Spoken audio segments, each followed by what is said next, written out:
When it comes to last section, നമ്മുടെ ഏറ്റവും latest section ഡിസംബറിൽ നമ്മൾ നോക്കുവാണെങ്കിൽ ചോദിച്ചിട്ടുണ്ടായിരുന്ന ചില അക്കൗണ്ടിങ് സ്റ്റാൻഡേർഡ്സ് ഉണ്ട് which were not actually relevant in previous sittings.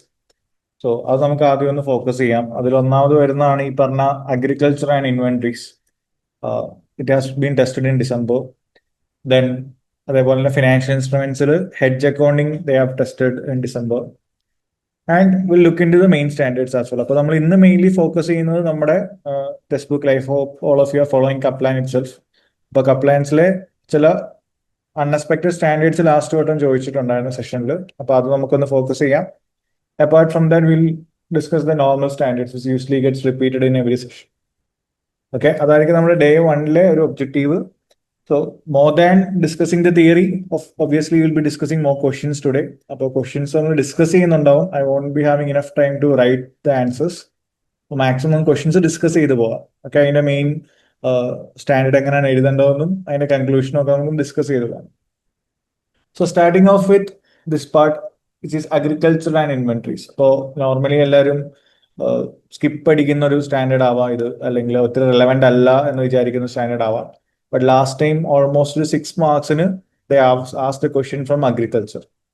But agriculture, since you have learned in your classes, ഏതായിരുന്നു അഗ്രികൾച്ചറിന്റെ സ്റ്റാൻഡേർഡ് ഓർക്കുന്നുണ്ടോ? സ്റ്റാൻഡേർഡ് നമ്പർ ഓർക്കുന്നുണ്ടോ?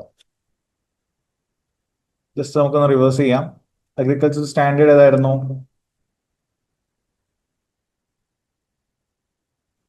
IAS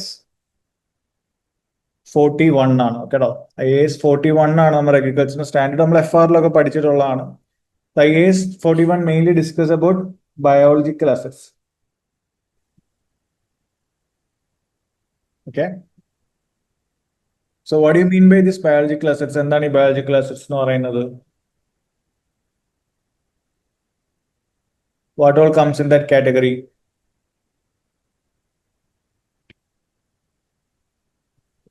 Is it only plants or animals as well?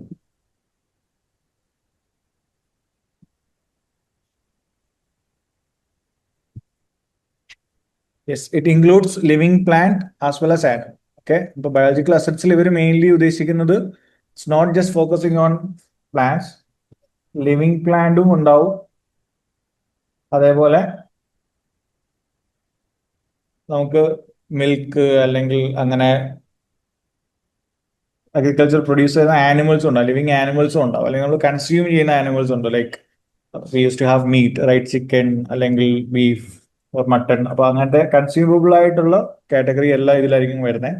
So biological assets mainly includes living plants and animals. അപ്പോൾ ഇതിനെ എങ്ങനെ account ചെയ്യണം എന്നുള്ളതാണ് main when it comes to the measurement. Normally നമ്മൾ inventory ഒക്കെ measure ചെയ്യുന്ന lower of cost or NRV-യിലാണ് അല്ലെ. So how will you measure biological assets? Biological assets നമ്മൾ മെഷർ ചെയ്യുന്ന ഏതാണ്? ബയോളജിക്കൽ അസറ്റ്സിനെ മെഷർ ചെയ്യാൻ നമ്മൾ യൂസ് ചെയ്യുന്ന ഒരു മെത്തേഡ് എന്താ? Fair value less cost. Yes, അതാണ് മെയിൻ കണ്ടന്റ്. ഓക്കെ, അപ്പോൾ ബയോളജിക്കൽ അസറ്റ്സ് ആയിട്ട് നമ്മളൊരു ബുക്സിൽ ഒരു കാര്യം റെക്കഗ്നൈസ് ചെയ്യണമെങ്കിൽ നോർമലി എല്ലാ അസറ്റ്സിനും പറയുന്ന പോലെ തന്നെ the asset should be producing some future economic benefits. അത് പ്രോബബിൾ ആയിരിക്കണം.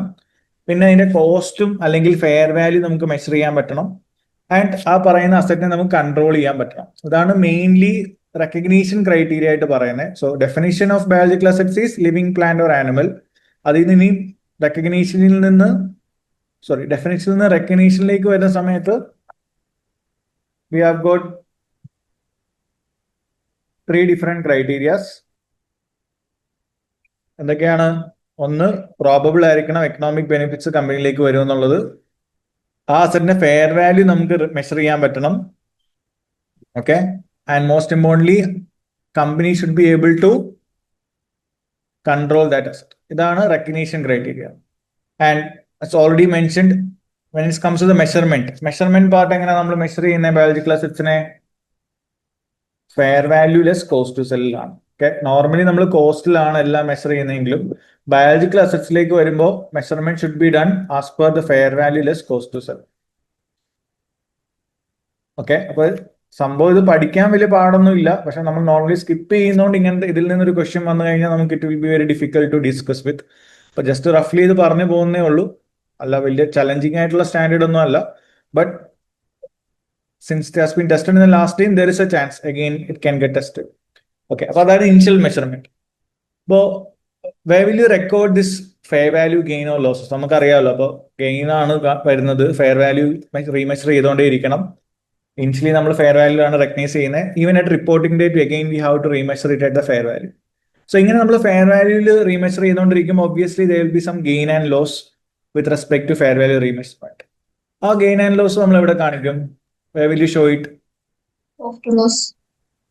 Yes, we can show it in the profit and loss account. അപ്പോൾ ബയോളജിക്കൽ അസറ്റ്സിന്റെ ഭാഗമായിട്ട് വരുന്ന ഫെയർ വാല്യൂ റീമെഷർമെന്റ്സിൽ at the reporting date when we do this fair value remeasurement എന്തെങ്കിലും ഗെയിനോ ലോസോ വരാം. ലോസ് ആണെങ്കിലും ഗെയിൻ ആണെങ്കിലും നമുക്ക് എവിടെ റിപ്പോർട്ട് ചെയ്യാം? Profit and loss account report ചെയ്യാം. But we know that as per the new IFRS 18 pro forma of IFRS 18 P&L നമ്മൾ സ്പെസിഫിക്കലി പറയണം ഇത് എവിടെയാണ് കാണിക്കുന്നത് എന്നുള്ളത്. So where will you show it?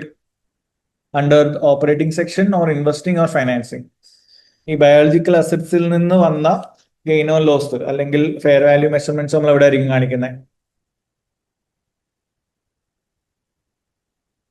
Will you show it in the operating section or investing section? Financing എന്തായാലും നമുക്ക് വലിയ doubt വരത്തില്ല, കാരണം അത് ലോൺ ഒന്നും എടുക്കുമല്ലോ.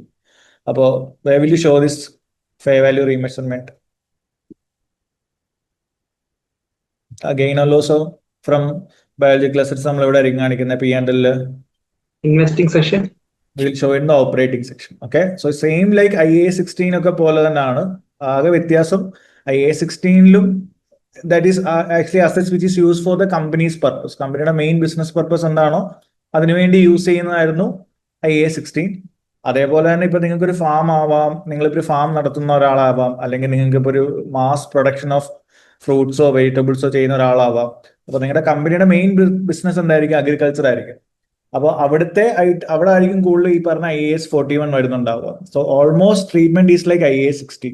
അപ്പൊ IAS 16 നിങ്ങൾ ഡിപ്രീസിയേഷൻ ഒക്കെ ചാർജ് ചെയ്യുന്ന ഓപ്പറേറ്റിംഗ് സെക്ഷനിലല്ലേ? സെയിം വേ അപ്പൊ ഇവിടെ നമ്മൾ വരുന്ന ഗെയിൻ ഓർ ലോസ് ഒക്കെ ചാർജ് ചെയ്യുന്ന എവിടെ തന്നെ ആയിരിക്കും? ഓപ്പറേറ്റിംഗ് സെക്ഷനിൽ തന്നെ ആയിരിക്കും. Is it clear everyone?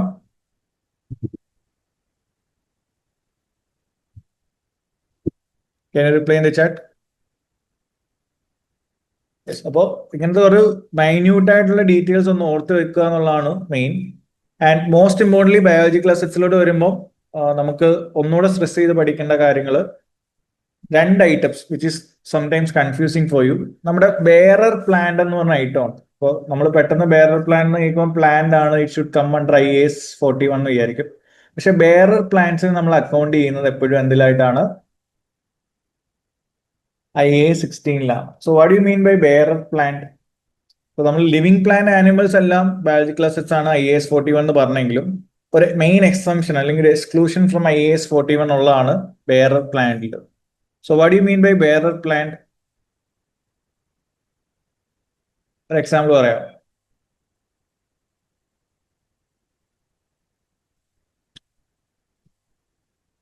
നമ്മൾ mango tree, so that mango tree is a bearer plant. കാരണം നമ്മൾ we don't cut the whole mango tree to get mango അല്ലെ? അപ്പോൾ വീണ്ടും വീണ്ടും ഇത് പ്രൊഡ്യൂസ് ചെയ്തുകൊണ്ടേ ഇരിക്കുവാണ്. ഓക്കെ, അതേസമയം നമ്മൾ വീറ്റോ അല്ലെങ്കിൽ ഇപ്പം ബനാന ഒക്കെ ആണെങ്കിൽ എന്താ, നമ്മൾ ആ വാഴ ഫുള്ള് കട്ട് ചെയ്യും, അല്ലെങ്കിൽ ആ in order to get that crop we have to harvest the whole thing. പിന്നെ അതിന് ലൈഫില്ല. പക്ഷെ ചില സാധനങ്ങളുണ്ട്, it continues to give produce agriculture produce for more than 1 period. അങ്ങനത്തെ പ്ലാന്റ്സിനെയാണ് നമ്മൾ ബെയറർ പ്ലാന്റ് എന്ന് പറയുന്നത്.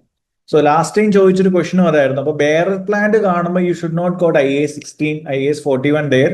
ബെയറർ പ്ലാന്റ് വരുന്ന ഏതിലായിരിക്കും? IAS 16ലാണ്. സോ ഇതായിരുന്നു ലാസ്റ്റ് ടൈമിൽ ചോദിച്ചൊരു question. So grape vine, tea bushes, ഇതൊക്കെ എന്തിന്റെ എക്സാമ്പിൾ ആണ്? IAS 16 വരുന്ന ബെയറർ പ്ലാന്റിന്റെ എക്സാമ്പിൾസ് ആണ്. അപ്പൊ ബെയറർ പ്ലാന്റ് എന്ന് പറഞ്ഞാൽ ഇത്രയേ ഉള്ളൂ, plants which can produce agriculture produce for more than 1 period. അത് ഒറ്റവട്ടം നമ്മൾ ഹാർവെസ്റ്റ് ചെയ്യുന്ന സമയത്ത് പിന്നെ ലൈഫ് എൻഡ് ചെയ്യുവാണെങ്കിൽ അത് ബെയറർ പ്ലാന്റ് അല്ല. ഓക്കെ, അപ്പൊ ബെയറർ പ്ലാന്റ് ആണ് എങ്ങനെ അക്കൗണ്ട് ചെയ്യണം എന്നുള്ളതായിരുന്നു last question.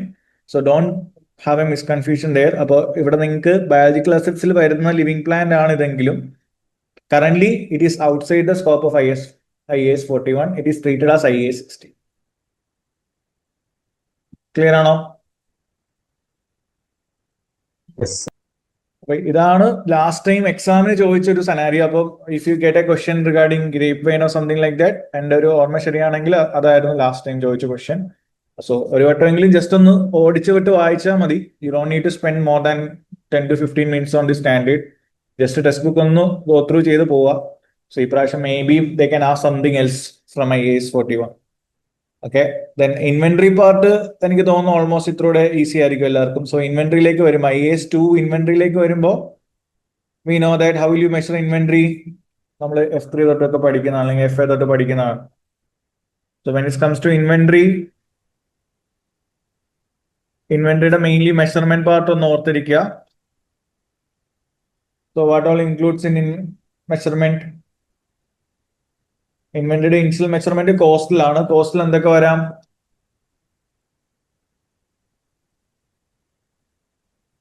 What all includes in the cost of inventory, guys? Just purchase cost മാത്രമാണോ? അതാണ് ഒരു ചലഞ്ചിങ് പാർട്ട് വരുന്നത്. ഇൻവെന്ററി നമ്മൾ കാൽക്കുലേറ്റ് ചെയ്യുമ്പോൾ sometimes inventory can be raw material and all this stuff. അപ്പൊ പർച്ചേസ് കോസ്റ്റ് പ്ലസ് ആ ഒരു conversion കോസ്റ്റും കൂടെ ചേർന്നാണ് ഇൻവെന്ററിയുടെ കോസ്റ്റ് എന്ന് പറയുന്നത്. ഓക്കെ, അപ്പൊ കോസ്റ്റ് ഓഫ് ഇൻവെന്ററി വല്ലതും കാൽക്കുലേറ്റ് ചെയ്യാൻ ഒരു ക്വസ്റ്റ്യൻ വരുവാണെങ്കിൽ, even if it simple, it should not just include purchase cost. അപ്പൊ നിങ്ങൾക്ക് എന്തെങ്കിലും ഡിസ്കൗണ്ട്സോ കാര്യങ്ങളോ കിട്ടുവാണെങ്കിൽ പർച്ചേസ് പ്രൈസിൽ നമുക്കത് കുറയ്ക്കാം. പ്ലസ് കൺവേർഷൻ കോസ്റ്റ് കൂടെ വരും. That is all direct cost that will include labour, material, any direct related expense എല്ലാം നമ്മൾ എന്ത് ചെയ്യണം? Considering the normal activity level we can include in the cost of inventory. Then പിന്നെ അപ്പൊ cost of ഇൻവെന്ററിയിൽ എന്തൊക്കെ വരുമെന്ന് ജസ്റ്റ് ഓർത്തിരിക്കുക. It just will include purchase cost plus conversion cost. Okay, just ഒരു റിവിഷൻ സെക്ഷൻ ആയതുകൊണ്ടാണ് ഞാൻ പെട്ടെന്ന് പറഞ്ഞു പോകുന്നത്. എന്തെങ്കിലും ഇൻബിറ്റ്വീൻ നിങ്ങൾക്ക് ഡൗട്ട്സ് ഉണ്ടെങ്കിൽ ചോദിച്ചാൽ മതി കേട്ടോ.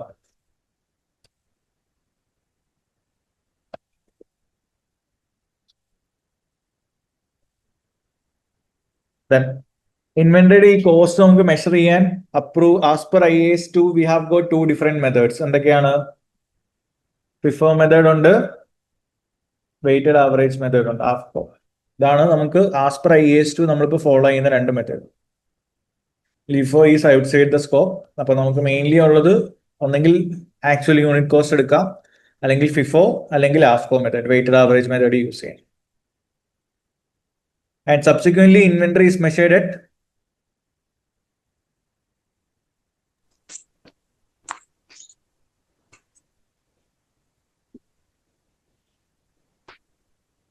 lower of Cost or NRV. So NRV, you know that it's the latest selling price. Okay, അത് മെയിൻലി അപ്പൊ ഇൻവെന്ററിയുടെ എന്തെങ്കിലും ഔട്ട്ഡേറ്റഡ് ആകുമ്പോഴോ അല്ലെങ്കിൽ ഇൻവെന്ററിയിൽ എന്തെങ്കിലും ഡാമേജ് ഒക്കെ വരുന്ന സമയത്തായിരിക്കും മെയിൻലി നമുക്ക് NRV കുറയുന്നുണ്ടാവുക. അതർവൈസ് നോർമലി കോസ്റ്റ് തന്നെ ആയിരിക്കും ഒരു proper valuation. Okay, so again അവിടെ ഈ പറഞ്ഞ എന്തെങ്കിലും ഇനിഷ്യൽ മെഷർമെന്റ് ഓഫ് കോസ്റ്റിൽ നിന്ന് പിന്നെ അസറ്റിന്റെ വാല്യൂവിൽ എന്തെങ്കിലും ഡിഫറൻസ് വരുവാണെങ്കിൽ will show the difference in P&L again in the operating section. Okay, അപ്പൊ അതൊരു വലിയ ചലഞ്ചിങ് സ്റ്റാൻഡേർഡ് അല്ല, ബട്ട് നോർമലി എല്ലാവരും മിസ് ആവുന്ന ഒരു ഏരിയ ആണ്. That's reason they have tested last time. അപ്പോൾ മെയിൻ റൂൾസ് ഒക്കെ ഒന്ന് ഓർത്ത് വെച്ചിരിക്കുക. And at least try to have a quick revision over that chapter. Okay, ഒരു 5 to 10 minutes സ്പെൻഡ് ചെയ്താൽ മതി. പക്ഷേ റിവിഷൻ കിറ്റിൽ അതിന്റെ ആസ് ക്വസ്റ്റ്യൻസ് ഒന്നും ഇല്ല പ്രീവിയസ് പാസ് പേപ്പേഴ്സിൽ. എന്റെ നോളജ് പ്രകാരം എനിക്ക് തോന്നുന്നു ഗ്രേറ്റ് മൈൻഡ് ഒരു ക്വസ്റ്റ്യൻ ആയിരുന്നു ലാസ്റ്റ് സെക്ഷൻ ചോദിച്ചത്. അപ്പൊ അതൊന്ന് ഫോക്കസ് ചെയ്യാം. Okay, so that's it for IAS 2 and IAS 41. Okay ആണല്ലോ? അതിൽ വേറെ ഡൗട്ട്സ് ഒന്നും ഇല്ലല്ലോ?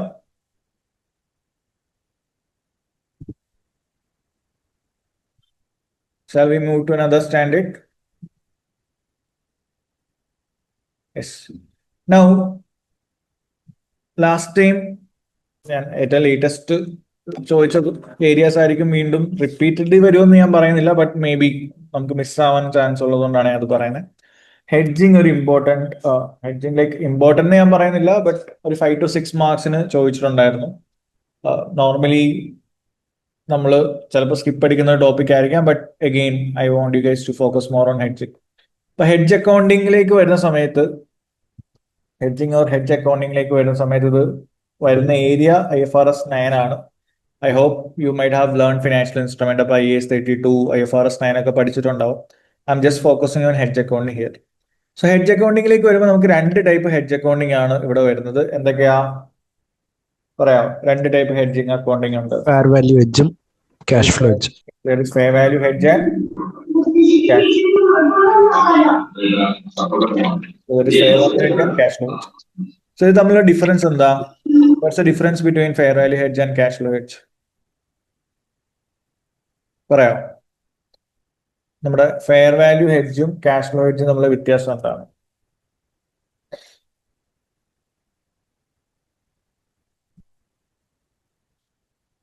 In which situation we'll use fair value hedge? In which situation we'll use cash flow hedge?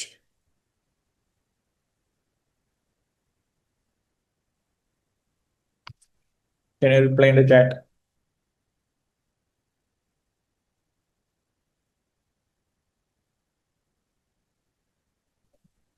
അല്ലെങ്കിൽ main accounting treatment with respect to fair value hedge എന്ന് പറയാം.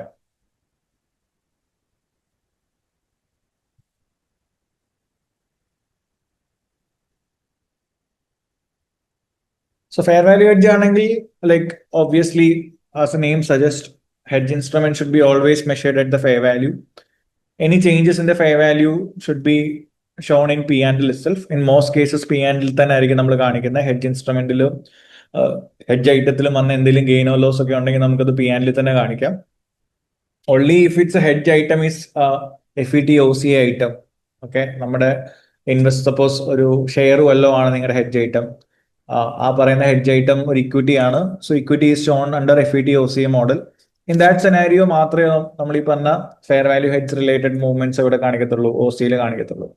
So this the main underlying point with respect to fair value hedge. Fair value ഹെഡ്ജിൽ എപ്പോഴും നമ്മൾ fair value remeasurements ചെയ്യണം.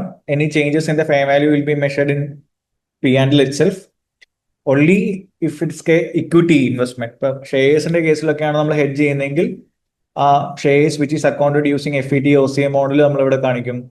അതിന്റെ movements OCയിലേക്ക് പോകും. Okay, so fair value hedge എന്താന്നുള്ളത് we can discuss with help of a question. അപ്പൊ അതായിരിക്കും ഇത്രയുടെ ബെറ്റർ. ഓക്കെ, ഞാൻ ടെക്സ്റ്റ് ബുക്കിൽ തന്നെ ഒരു എക്സാമ്പിൾ എടുക്കാം ഡിസ്കസ് ചെയ്യാൻ. So it's a question about fair value hedge. ഒന്ന് വായിച്ചു നോക്കാം എല്ലാവരും. നമ്മൾ ക്ലാസ്സിൽ ഡിസ്കസ് ചെയ്തിട്ടുള്ളതായിരിക്കാം. ഈ ക്വസ്റ്റ്യൻ ഒന്ന് വായിച്ചേ. ഇതൊരു ഫെയർ വാല്യൂ ഹെഡ്ജിന്റെ ക്വസ്റ്റ്യൻ ആണ്. ഇപ്പൊ ക്വസ്റ്റ്യൻ വെച്ച് ചെയ്യുന്നതായിരിക്കും നല്ല, അല്ല തിയറി പോലെ ഇത് പറയാൻ പറ്റും. Just quickly go through it.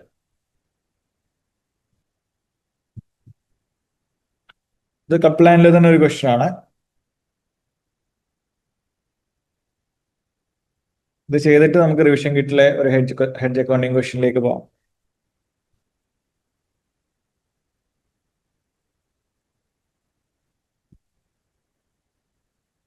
കാണുന്നുണ്ടോ? ക്വസ്റ്റ്യൻ കാണുന്നുണ്ടല്ലോ?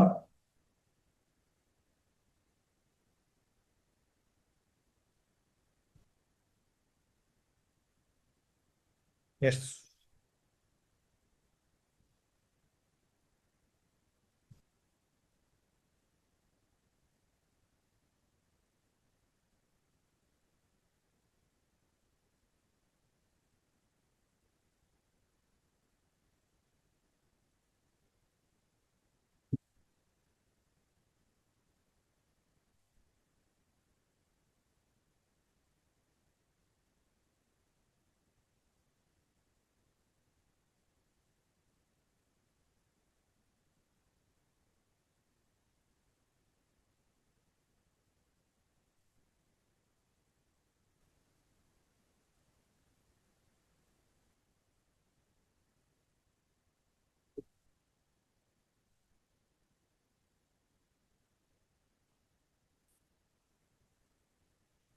ഓക്കെ, സോ ഇവിടെ എന്താ സിറ്റുവേഷൻ?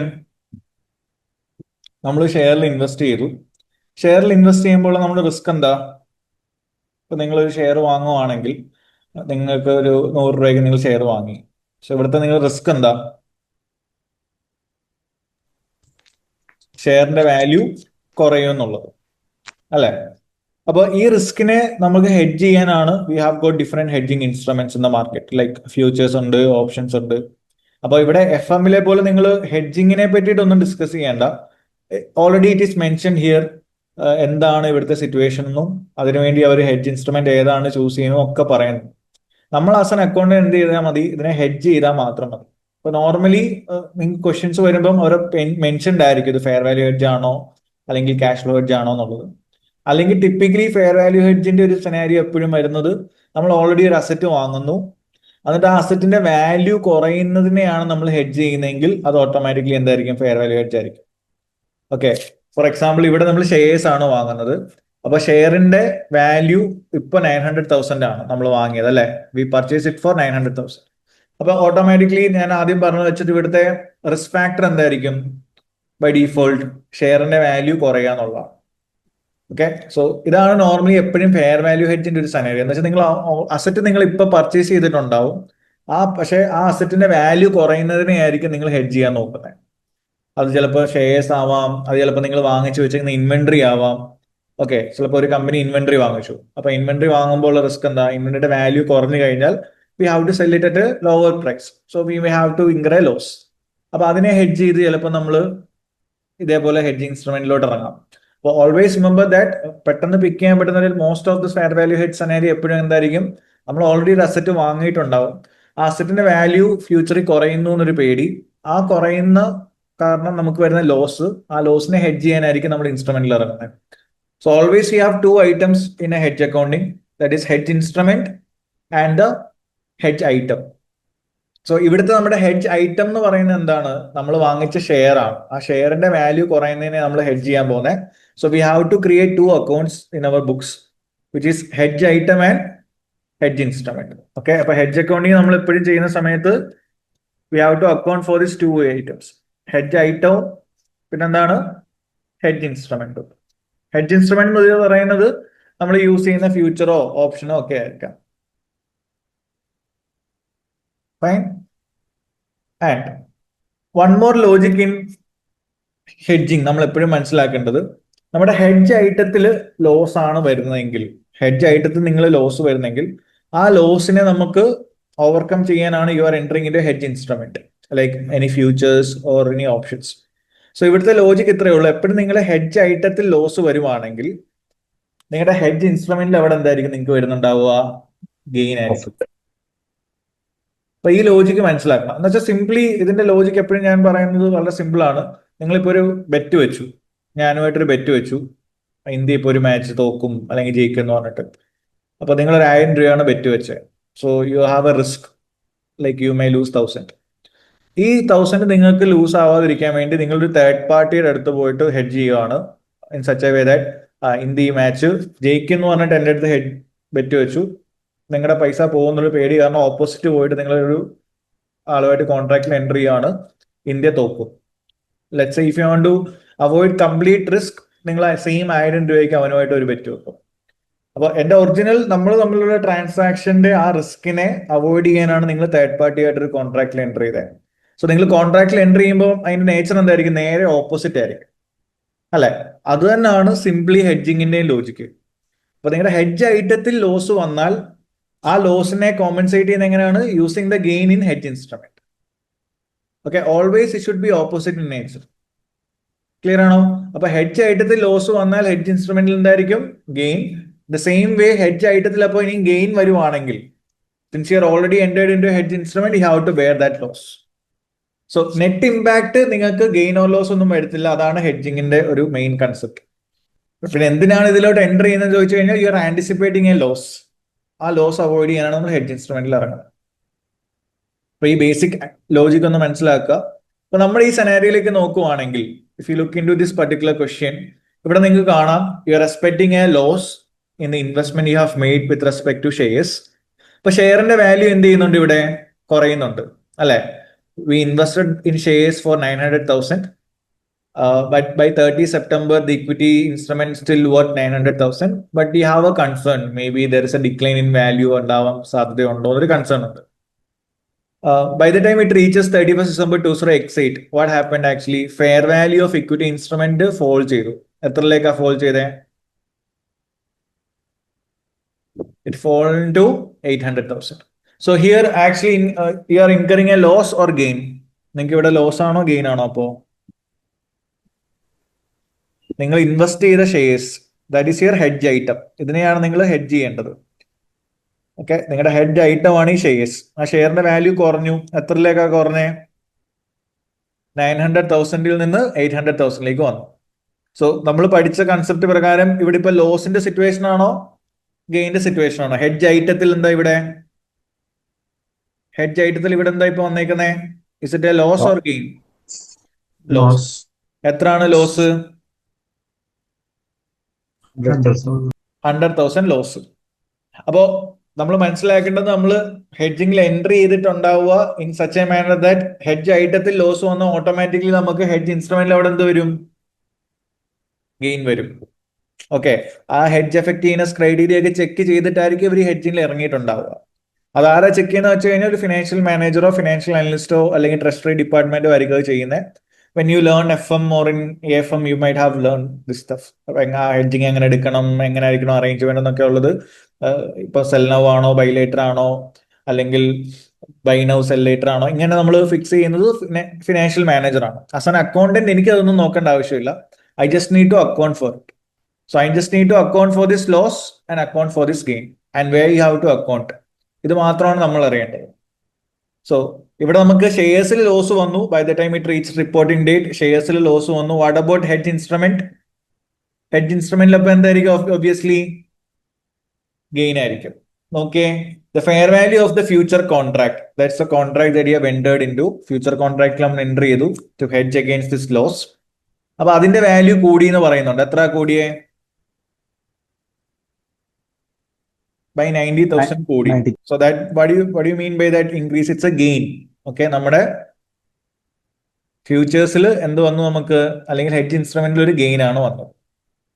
സോ ഗെയിൻ വന്നത് 90,000 ആണ്. So effectively there is a loss of 100,000 and gain of 90,000. So net എഫക്റ്റിൽ നമ്മുടെ ലോസ് നമ്മൾ ഓൾമോസ്റ്റ് കുറച്ചു. അപ്പൊ ഹെഡ്ജ് ഇൻസ്ട്രുമെന്റിൽ എൻട്രി ചെയ്തില്ലായിരുന്നെങ്കിൽ എന്ത് സംഭവിച്ചേനെ? You have to incur a loss of 100,000. ആ ലോസിനെ കുറയ്ക്കുക എന്നുള്ളതായിരുന്നു നമ്മുടെ objective by entering in to this hedging instrument. So we are not able to completely reduce the loss to 0, but almost ഒരു 90% ലോസിനെ നമ്മൾ എന്ത് ചെയ്തു? കുറച്ചു. സോ 100% എഫക്റ്റീവ്നെസ് എപ്പോഴും വരണമെന്നില്ല in reality. So this is how it works. അപ്പൊ ഇതിനെ നമ്മൾ അക്കൗണ്ട് ചെയ്യണം. So how will U account for it now? നമുക്കൊരു എൻട്രി പാസ് ചെയ്യണം. ഈ ഹെഡ്ജ് ഇൻസ്ട്രുമെന്റിന് ഒരു എൻട്രി പാസ് ചെയ്യണം, ഹെഡ്ജ് ഐറ്റത്തിന് ഒരു എൻട്രി പാസ് ചെയ്യണം. എന്തായിരിക്കും നമ്മൾ പാസ് ചെയ്യുന്ന എൻട്രി?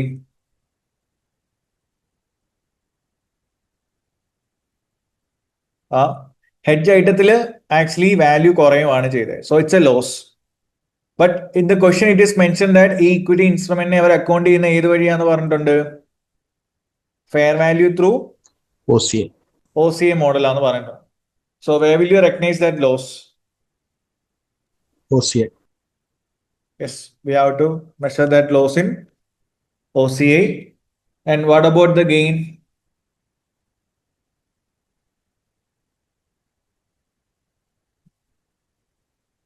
ആ ഗെയിനെ നമ്മൾ എവിടെ ആയിരിക്കും കാണിക്കുന്നത്?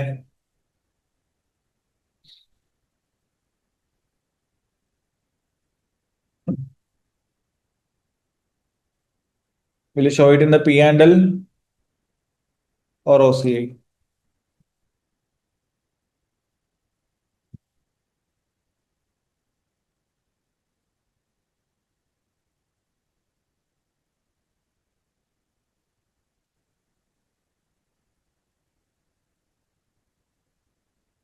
ആ നമ്മൾ എവിടെ ആയിരിക്കും അക്കൗണ്ട് ചെയ്യുന്ന കാണിക്കേണ്ടതിനെ?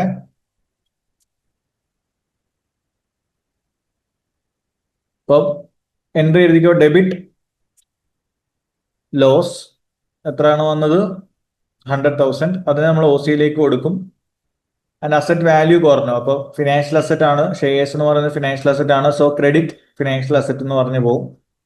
അതായിരിക്കും നമ്മുടെ ഫസ്റ്റ് എൻട്രി, ഹെഡ്ജ് ഐറ്റത്തിലുള്ള എൻട്രി. ഇനിയും ഡെറിവേറ്റീവ് എൻട്രി എന്തായിരിക്കും? Since it's A equity investment which is shown under OCA model, ആ ഡെറിവേറ്റീവിന്റെ ഗെയിനും നമ്മൾ കാണിക്കുന്ന ഇവിടെ തന്നെ ആയിരിക്കും, OCAയിലായിരിക്കണം കേട്ടോ. കാരണം ഇവിടെ ഹെഡ്ജ് ഐറ്റം എന്തായി പോയി? OCA മോഡൽ ചൂസ് ചെയ്തൊരു ഐറ്റം ആയി പോയി. അപ്പൊ അതേ മോഡൽ ആയിരിക്കണം നമ്മൾ എവിടെയും ഫോളോ ചെയ്യുന്നത്, ഹെഡ്ജ് ഇൻസ്ട്രുമെന്റും ഫോളോ ചെയ്യുന്നത്. Otherwise in fair value hedge every gain or loss will be reflected in P&L എന്ന് ഞാൻ ആദ്യം മെൻഷൻ ചെയ്തായിരുന്നു. So unless it is a equity instrument or anything which is accounted using OCA model, അല്ലാതെയുള്ള എല്ലാ സെനാരിയിലും നമ്മൾ gain or loss കാണിക്കേണ്ടത് P&L ആണ് under fair value hedge. ഇപ്പൊ ഇവിടുത്തെ നമ്മുടെ എൻട്രി എന്താ വരുന്നത്? ലോസ് വന്നു, ഡെബിറ്റ് ലോസ്. ഇത് എവിടോട്ട് പോകും? OCAയിലേക്ക് പോകും, 100,000. ദെൻ ഫിനാൻഷ്യൽ അസറ്റിന്റെ വാല്യൂ കുറഞ്ഞു, so credit financial asset 100,000. Then ഈ ഗെയിനിന്റെ എൻട്രി എന്താണ്? ഡെറിവേറ്റീവിന്റെ വാല്യൂ കൂടുവാണെങ്കിൽ, so debit derivative 90 and there is a gain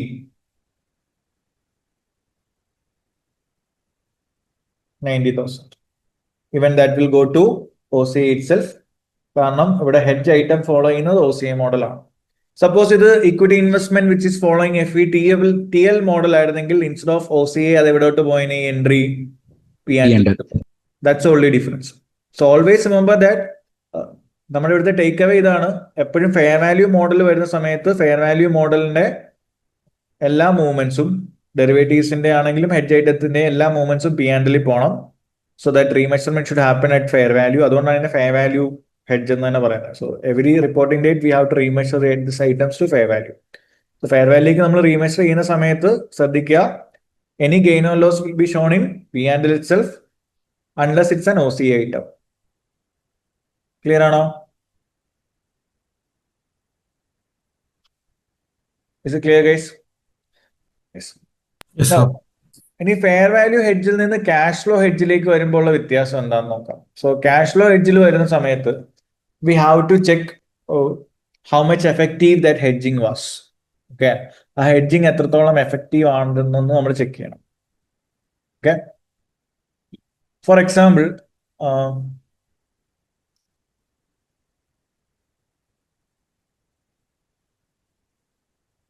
we'll do one question from textbook itself. So ഒരു ക്യാഷ് ഫ്ലോ ഹെഡ്ജിന്റെ ക്വസ്റ്റ്യൻ ആണ്. ഇതൊന്ന് വായിച്ചു നോക്കിയേ.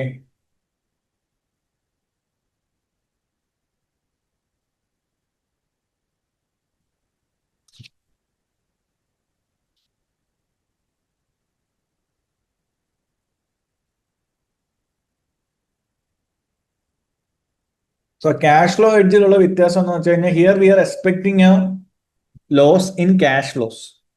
ഓക്കെ, നമ്മൾ ചിലപ്പോൾ ഫോർ എക്സാമ്പിൾ ഫ്യൂച്ചറിൽ നമ്മൾ എന്തെങ്കിലും വാങ്ങാൻ പോവായിരിക്കും, പക്ഷെ നമുക്ക് ഇപ്പൊ സാധനം ആവശ്യമില്ല, പക്ഷെ ഫ്യൂച്ചറിൽ വാങ്ങുന്ന സമയത്ത് അതിന്റെ വാല്യൂ കൂടുമോ നമുക്കൊരു പേടി. സോ അങ്ങനെ വാല്യൂ കൂടി കഴിഞ്ഞാൽ effectively you will incur some loss in cash itself. In cash നിങ്ങളുടെ കയ്യിൽ നിന്ന് ആ എമൗണ്ട് ലോസ് ആവുന്നതാണ് നമ്മൾ എക്സ്പെക്ട് ചെയ്യുന്നത്. സോ ഇവിടെ ഈ ക്വസ്റ്റിനകത്ത് അവർ പറയുന്നുണ്ട് in future they are expecting a cash flow loss. എത്രയാണ് അവർ future cash flow loss expect ചെയ്യുന്നത്? 9,100 അവർ ഇൻ ക്യാഷ് ഫ്ലോ.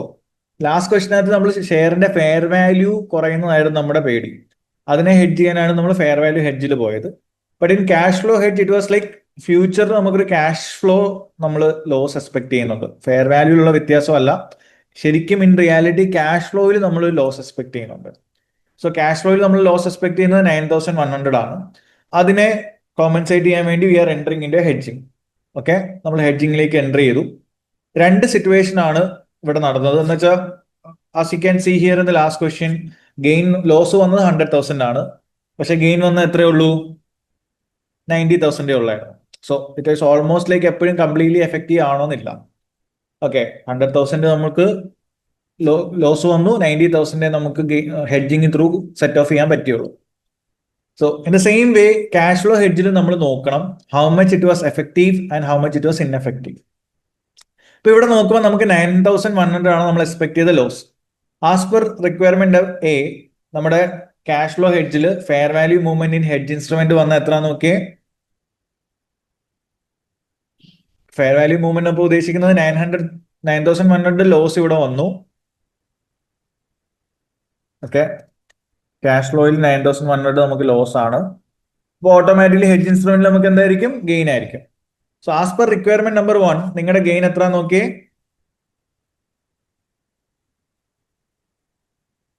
നമ്മുടെ ഗെയിൻ എത്ര? 8,500 ആണ്. So what do you think, is it effective or ineffective?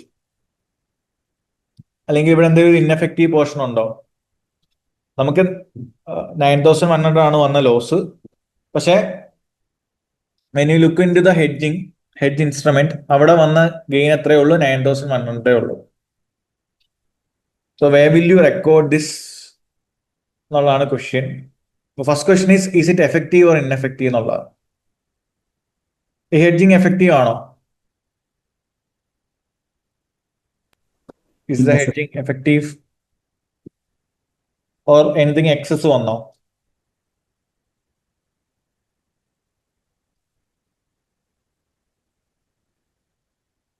So cash flow ഹെഡ്ജിൽ നമ്മൾ നോക്കേണ്ടത് നമ്മുടെ ആക്ച്വൽ ലോസ് 9,100 ആയിരുന്നു. പക്ഷേ through hedging we are able to cover 8,500. അതിൽ കൂടുതലായിട്ട് നമ്മൾ ഹെഡ്ജ് ചെയ്തിട്ടില്ലല്ലോ. We haven't over hedged it. Okay, അപ്പോൾ ഇവിടെ എഫക്റ്റീവ് എന്ന് ഉദ്ദേശിക്കുന്നത് ഔട്ട് ഓഫ് 8,500 നമ്മളിവിടെ യൂസ് ചെയ്തു. There is no excess gain അല്ലെ. അപ്പൊ എക്സസ് ആയിട്ട് വന്നെങ്കിലാണ് നമ്മൾ ഈ പറഞ്ഞ ഇൻഎഫക്റ്റീവ് എന്ന് ഇവിടെ ഉദ്ദേശിക്കുന്നത്. ഓക്കെ, അപ്പൊ നമ്മൾ ചിന്തിക്കേണ്ട എപ്പോഴും അങ്ങനെയാണ്. ഫോർ എക്സാമ്പിൾ നിങ്ങളിപ്പോൾ ഒരു ഇൻഷുറൻസ് എടുത്തു. ഇൻഷുറൻസ് എടുത്ത് 8,500 ബില്ല് വന്നത് 9,700. So we can say that നമ്മുടെ ഇൻഷുറൻസ് കംപ്ലീറ്റ്ലി നമുക്ക് യൂസ് ചെയ്യാൻ പറ്റി. So it is effective. But on the other hand bill വന്നത് 9,100 ഉള്ളൂ. ഞാൻ 10,000 ഇൻഷുറൻസ് എടുത്തിട്ടുണ്ടായിരുന്നു. So there it is like കുറച്ച് എമൗണ്ട് അൺയൂസ്ഡ് ആയി. There is something excess. അതിനെയാണ് ഇൻഎഫക്റ്റീവ് എന്ന് പറയുന്നത്. അപ്പൊ അതേ ലോജിക്കാണ് നിങ്ങൾ ഇവിടെ ക്യാഷ് ഫ്ലോ ഹെഡ്ജിംഗിൽ യൂസ് ചെയ്യേണ്ടത്. അപ്പൊ ഫ്യൂച്ചറിൽ വരാൻ പോകുന്ന ഒരു ക്യാഷ് ഫ്ലോ ലോസ് ഉണ്ട് 9,100. ബട്ട് ബൈ ദാറ്റ് ടൈം നിങ്ങളുടെ ഹെഡ്ജിന്റെ ഉള്ള ഗെയിൻ, ഹെഡ്ജിങ് ഇൻസ്ട്രുമെന്റ് ത്രൂ വന്ന ഗെയിൻ 8,500 ആയിരുന്നു. then I can say that this 8,500 is effective. കാരണം നമുക്കത് കംപ്ലീറ്റ്ലി യൂസ് ചെയ്യാൻ പറ്റി. എന്തെങ്കിലും എക്സസ് വന്നിട്ടുണ്ടോ ഇല്ലയോ എന്ന് ചെക്ക് ചെയ്യാം. ഇതാണ് നമ്മൾ എപ്പോഴും ക്യാഷ് ഫ്ലോ ഹെഡ്ജിൽ ചെയ്യേണ്ടത്. എക്സസ് എന്തെങ്കിലും വന്നിട്ടുണ്ടെങ്കിൽ that excess portion will be shown under P&L and the effective portion should be shown under OCA. ഇങ്ങനെ ഒരു സ്പ്ലിറ്റ് നമ്മൾ എവിടെ ചെയ്യേണ്ടി വരും? ക്യാഷ് ഫ്ലോ ഹെഡ്ജിൽ ചെയ്യേണ്ടി വരും. അപ്പം when it comes to fair value hedge ഞാൻ പറഞ്ഞു ഒന്നെങ്കിൽ P&L അല്ലെങ്കിൽ OCA അങ്ങനെയുള്ളായിരുന്നു. We don't use to split it. പക്ഷെ ക്യാഷ് ഫ്ലോ ഹെഡ്ജിൽ വരുമ്പോൾ നമ്മൾ എന്ത് ചെയ്യണം? ദ ഹെഡ്ജ് ഇൻസ്ട്രുമെന്റ് പോർഷനിൽ we have to split between effective and ineffective portion. അപ്പോൾ ഇവിടെ ഈ ക്വസ്റ്റ്യൻ പ്രകാരം നമ്മൾ നോക്കുവാണെങ്കിൽ നിങ്ങളുടെ 9,100 ആയിരുന്നു നമ്മുടെ ലോസ്. അത് കംപ്ലീറ്റ്ലി നമ്മൾ എന്ത് ചെയ്തു? Using hedging we were able to cancel it off. അപ്പൊ 8,500 എവിടെ പോകണം? That 8,500 should go to OCA. Here the gain or loss will be recorded in OCA. എന്തുകൊണ്ടാണ് OCAയിൽ കാണിക്കുന്നതെന്ന് പറയാൻ പറ്റുമോ? ബിക്കോസ് ഇവിടെ ഫ്യൂച്ചറിൽ നടക്കാൻ പോകുന്ന ഒരു ക്യാഷ് ഫ്ലോ ലോസിനെയാണ് നിങ്ങൾ ഹെഡ്ജ് ചെയ്യുന്നത്. As of now we have in realise that gain or loss. It is a future event. അപ്പൊ ഫ്യൂച്ചറിൽ ശരിക്കും നിങ്ങൾക്ക് ആ ലോസ് വരുമ്പോഴേ ശരിക്കും ഇതിന്റെ ഒരു ബെനിഫിറ്റ് നിങ്ങൾക്ക് കിട്ടുന്നത്. സോ അന്നേരമേ നമുക്ക് ഇത് എന്ത് ചെയ്യാൻ പറ്റത്തുള്ളൂ? V can realise it in P&L. Till then this effective portion should be kept under OCA. അപ്പൊ അതാണ് ഇതിന്റെ ലോജിക്. ഓക്കെ, അപ്പോൾ ഇവിടെ നമ്മൾ ക്യാഷ് ഫ്ലോ ഹെഡ്ജിലേക്ക് വരുമ്പോൾ എഫക്റ്റീവ് പോർഷൻ എത്ര നോക്കുക. That effective portion will be shown in OCA. എന്തെങ്കിലും ഇൻഎഫക്റ്റീവ് പോർഷൻ ഉണ്ടെങ്കിൽ if you have done something excess ആയിട്ട് നിങ്ങൾ എന്തെങ്കിലും ചെയ്തിട്ടുണ്ടെങ്കിൽ ആ എക്സസ് ഗെയിൻ നമ്മൾ എവിടെയായിട്ട് കാണിക്കും? Will be recognised in P&L. So ഇതാണ് വരുന്ന മെയിൻ ഒരു വ്യത്യാസം between cash flow hedge and fair value hedge. അപ്പോൾ ഇൻഎഫക്റ്റീവ് എന്ന് ഉദ്ദേശിക്കുന്ന ഇതേ ക്വസ്റ്റ്യൻ നിങ്ങളിപ്പോൾ നോക്കുവാണെങ്കിൽ 9,100 നമുക്ക് ലോസ് വന്നു. പക്ഷേ using hedging we got a gain of 10,000. Okay, 9,100 നമുക്ക് ലോസ് വന്നു. Same situation.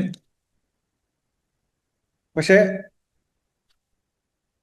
Using hedging you are expecting a gain of 10,000. അപ്പൊ ഇവിടെ എനിക്ക് പറയാൻ പറ്റും 9,100 എന്തായിട്ടുള്ളൂ? എഫക്റ്റീവ് ഉള്ളൂ. ബാക്കി 900 എന്താണ്? ഓവറായിട്ട് നമ്മൾ ഹെഡ്ജ് ചെയ്ത it is an excess portion or it is a ineffective portion. ആ ഇൻഎഫക്റ്റീവ് പോർഷൻ നമുക്ക് എന്ത് ചെയ്യാം? We can realise it immediately to P&L and that effective portion should be shown in OCA. Why? Because അത് ഫ്യൂച്ചറിൽ ആ പറയുന്ന cash flow loss ശരിക്കും നിങ്ങൾക്ക് വരുന്ന സമയത്താണ് അത് എഫക്റ്റ് ആവുന്നത്. So till then will keep it under OCA itself. Clear ആണോ? അപ്പൊ ഇവിടെ നമ്മൾ എൻട്രി എന്തായിരിക്കും? Debit derivative 10,000. പക്ഷെ ആ ഗെയിനെ നമ്മളൊന്ന് സ്പ്ലിറ്റ് ചെയ്യും. Credit gain 9,100 will be shown in OCA and credit gain 900, which is a excess portion, will be shown in P&L. ഇതാണ് വ്യത്യാസം. So we need to split our gain into effective and ineffective or OCA or P&L, അങ്ങനെ നമ്മൾ എന്ത് ചെയ്യേണ്ടി വരും? Split ചെയ്യേണ്ടി വരും. So എന്തുകൊണ്ടാണ് ക്യാഷ് ഫ്ലോ ഹെഡ്ജിൽ ഇങ്ങനെ ചെയ്യുന്നത് വെച്ച് കഴിഞ്ഞാൽ it's a hedging with respect to the future cash flow losses. അപ്പോൾ ഫ്യൂച്ചറിൽ ആ ലോസ് ശരിക്കും നമുക്ക് വരുന്ന സമയത്ത്, ആസെറ്റ് വാങ്ങുന്ന സമയത്ത് ആ ലോസ് വന്നപ്പോൾ നമുക്ക് എന്ത് ചെയ്യാം? ഇതിനെ OCL നിന്ന് P&L മാറ്റാം, ആ എഫക്റ്റീവ് പോർഷനായി. Till then will show it in under OCA itself. Clear ആണോ?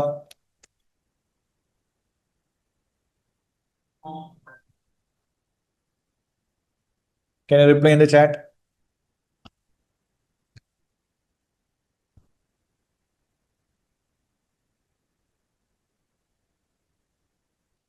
All of you, is it clear? Any doubts? അപ്പോൾ ഇതാ ഞാൻ ഫുള്ള് നമുക്ക് ഇൻഡെപ്ത് ഹെഡ്ജിങ്ങും കാര്യങ്ങളും ഒന്നും ബേസിക് കൺസെപ്റ്റ്സ് ഒന്നും പറയാൻ ടൈമില്ല. അതുകൊണ്ടാണ് ഞാൻ ജസ്റ്റ് സ്ട്രേറ്റ് അവേ ഈ 2 കാര്യങ്ങൾ മാത്രം വന്നേ. ചോദിക്കുവാണെങ്കിൽ they can test it for 5 to 6 marks. അപ്പോൾ ഈ ഒരു മെയിൻ കൺസെപ്റ്റ്സ് ഒന്ന് ഓർത്തിരിക്കുക, അതിന്റെ ലോജിക്ക് ഒന്ന് ഓർത്തിരിക്കുക. ഓക്കെ അല്ലേ? Okay, so will do one question from the kit.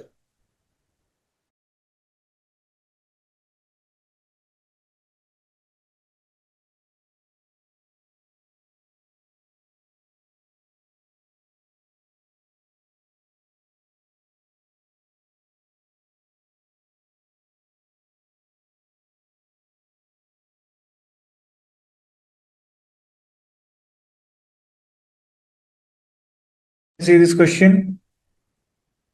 നമ്മളുടെ റിവിഷൻ കിറ്റിൽ, ലേറ്റസ്റ്റ് റിവിഷൻ കിറ്റിൽ ക്വസ്റ്റ്യൻ നമ്പർ 65 വൈറ്റ്ബർഗ് എന്ന് പറഞ്ഞ ക്വസ്റ്റ്യൻ ഉണ്ട്.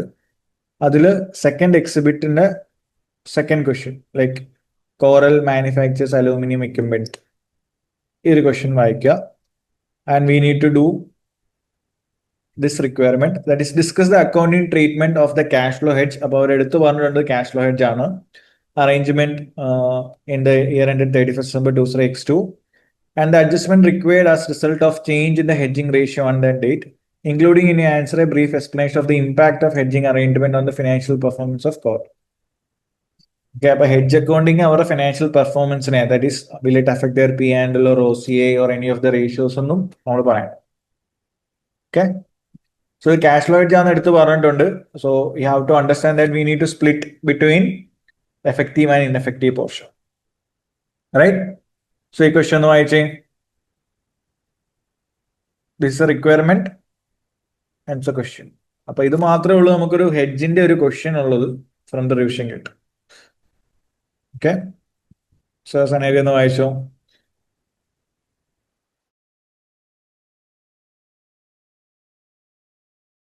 ഡൺ? ആ ക്വസ്റ്റ്യൻ വായിച്ചോ?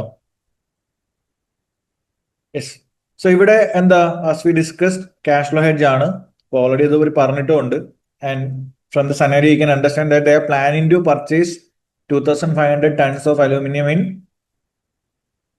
4 months ടൈം. അപ്പോൾ അതിന് ഇക്വലന്റ് ആയിട്ട് അവർ 2500 tons ഓഫ് ഫ്യൂച്ചർ കോൺട്രാക്ട് ഇറങ്ങി. എന്തിന്റെ? ബോക്സൈറ്റ്. അപ്പോൾ എന്തുകൊണ്ടായിരിക്കും ബോക്സൈറ്റിന്റെ ഒരു കോൺട്രാക്ട് ഫ്യൂച്ചർ കോൺട്രാക്റ്റിൽ അവർ എൻ്റർ ചെയ്തിട്ടുണ്ടാവുക? Because that is one of the main component of aluminium. മനസ്സിലായി? അപ്പോൾ always there should be a relationship between hedge item and hedge instrument. ഇപ്പോൾ ഫോർ എക്സാമ്പിൾ ഞാൻ മുമ്പേ പറഞ്ഞ പോലെ ഞാൻ ഒരു ക്രിക്കറ്റ് മാച്ചിനെയാണ് ഹെഡ്ജ് ചെയ്യുന്നത് നോക്കുന്നതെങ്കിൽ I should enter in to a third party with respect to a cricket match itself, അല്ലേ? So there should be a relationship between hedge item and hedge instrument. അപ്പൊ ഇവിടെ അത് പറയുന്നുണ്ട്, അവരൊരു ഹെഡ്ജ് ഇൻസ്ട്രുമെന്റ് എന്ന് പറയുന്നത് അവർക്കൊരു അലൂമിനിയം വാങ്ങണം, 2500 tons ഓഫ് അലൂമിനിയം വാങ്ങണം. അതിന്റെ സെയിം നമ്പർ ഓഫ് കോൺട്രാക്ട്സിലേക്ക് അവർ ഫ്യൂച്ചർ കോൺട്രാക്ട്സ് ഓഫ് ബോക്സൈറ്റ് അവർ എൻ്റർ ചെയ്തിട്ടുണ്ട്. അത് through they are expecting effectiveness. പക്ഷേ എഫക്റ്റീവ്നെസ് ഇവിടെ കുറച്ച് കുറഞ്ഞു പോയി, അല്ലേ? By 31st December 2002 the loss in respect of the future cash flow amounted to 52,000. അപ്പൊ ഇവരവിടെ എക്സ്പെക്ട് ചെയ്യുന്ന ലോസ് എത്രയാടാ? നമ്മൾ ഐറ്റം വാങ്ങിച്ചില്ല, പക്ഷെ വാങ്ങുമ്പോൾ അവർ എക്സ്പെക്ട് ചെയ്യുന്ന ലോസ് എത്രയാണ്? 52,000 ആണ് ലോസ് എക്സ്പെക്ട് ചെയ്തത്. ബട്ട് ദ മൂവ്മെന്റ് ഹെഡ്ജ് ഇൻസ്ട്രുമെന്റിൽ വന്ന ഫെയർ വാല്യൂ ചേഞ്ച് എത്ര നോക്കിയേ? ഹെഡ്ജ് ഇൻസ്ട്രുമെന്റിൽ വന്ന ഫെയർ വാല്യൂ ചേഞ്ച് എത്രയേ ഉള്ളൂ? That is A gain. എത്രയാണ് ഗെയിൻ വന്നത്?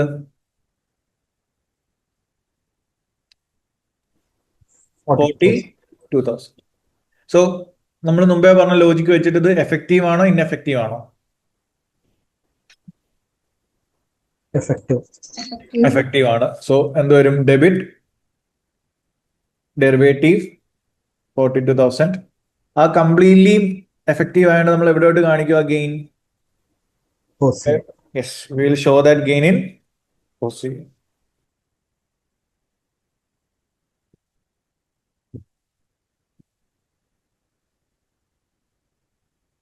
സോ ഇത് കംപ്ലീറ്റ്ലി എഫക്റ്റീവ് ആക്കാൻ അവർ എന്ത് ചെയ്തു എന്നാ പറഞ്ഞേ. സോ ഇതാണ് നമ്മുടെ അക്കൗണ്ടിങ് എൻട്രി. സോ ഈ പാർട്ട് ക്ലിയർ ആണല്ലോ? ഇത്രേ ഉള്ളൂ. ഇത്ര നിങ്ങൾ എക്സ്പ്ലെയിൻ ചെയ്താൽ മതി ആൻസറിൽ. അപ്പൊ ആൻസർ നിങ്ങൾ എക്സ്പ്ലെയിൻ ചെയ്യുക according to cash flow hedge. നമ്മളിപ്പോ കണ്ട ടെക്സ്റ്റ് ബുക്കിലെ ആ കണ്ടന്റ് പറയുക. That is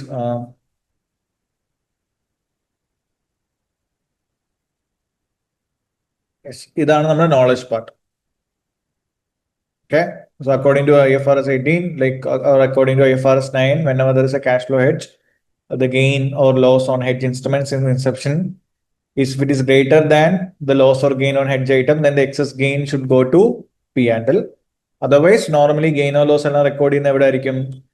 OC-യിലാണ്. സോ ഇതാണ് മെയിൻ വ്യത്യാസം. ക്യാഷ് ഫ്ലോ ഹെഡ്ജും ഫെയർ വാല്യൂ ഹെഡ്ജും തമ്മിലുള്ള മെയിൻ വ്യത്യാസം അതാണ്. If it was fair value hedge, ആ ഗെയിൻ ഓർ ലോസ് എവിടെ പോയേനെ? P&L പോയേനെ. ക്യാഷ് ഫ്ലോ ഹെഡ്ജ് ആയതുകൊണ്ട് നമ്മൾ ഈ പറഞ്ഞ ഗെയിൻ ഓർ ലോസ് OC-യിൽ പോകും. പക്ഷെ എക്സസ് ആയിട്ട് എന്തെങ്കിലും വരുവാണെങ്കിൽ ഇത് P&L-ലും പോകണം. ഇതാണ് നിങ്ങളുടെ നോളജ് പാർട്ട്. സോ ഈ നോളജ് പാർട്ട് പറഞ്ഞിട്ട് ഇൻ ദിസ് കേസ് ഈ പറഞ്ഞ കമ്പനിയുടെ പേര് പറയുക. So we have to record there is excess the completely the movement was effective. അങ്ങനെയാണെങ്കിൽ നമുക്ക് ഈ 42,000 ഇവിടെ കാണിക്കാം, OC-യിലേക്ക് കാണിക്കാം. ക്ലിയർ ആണോ?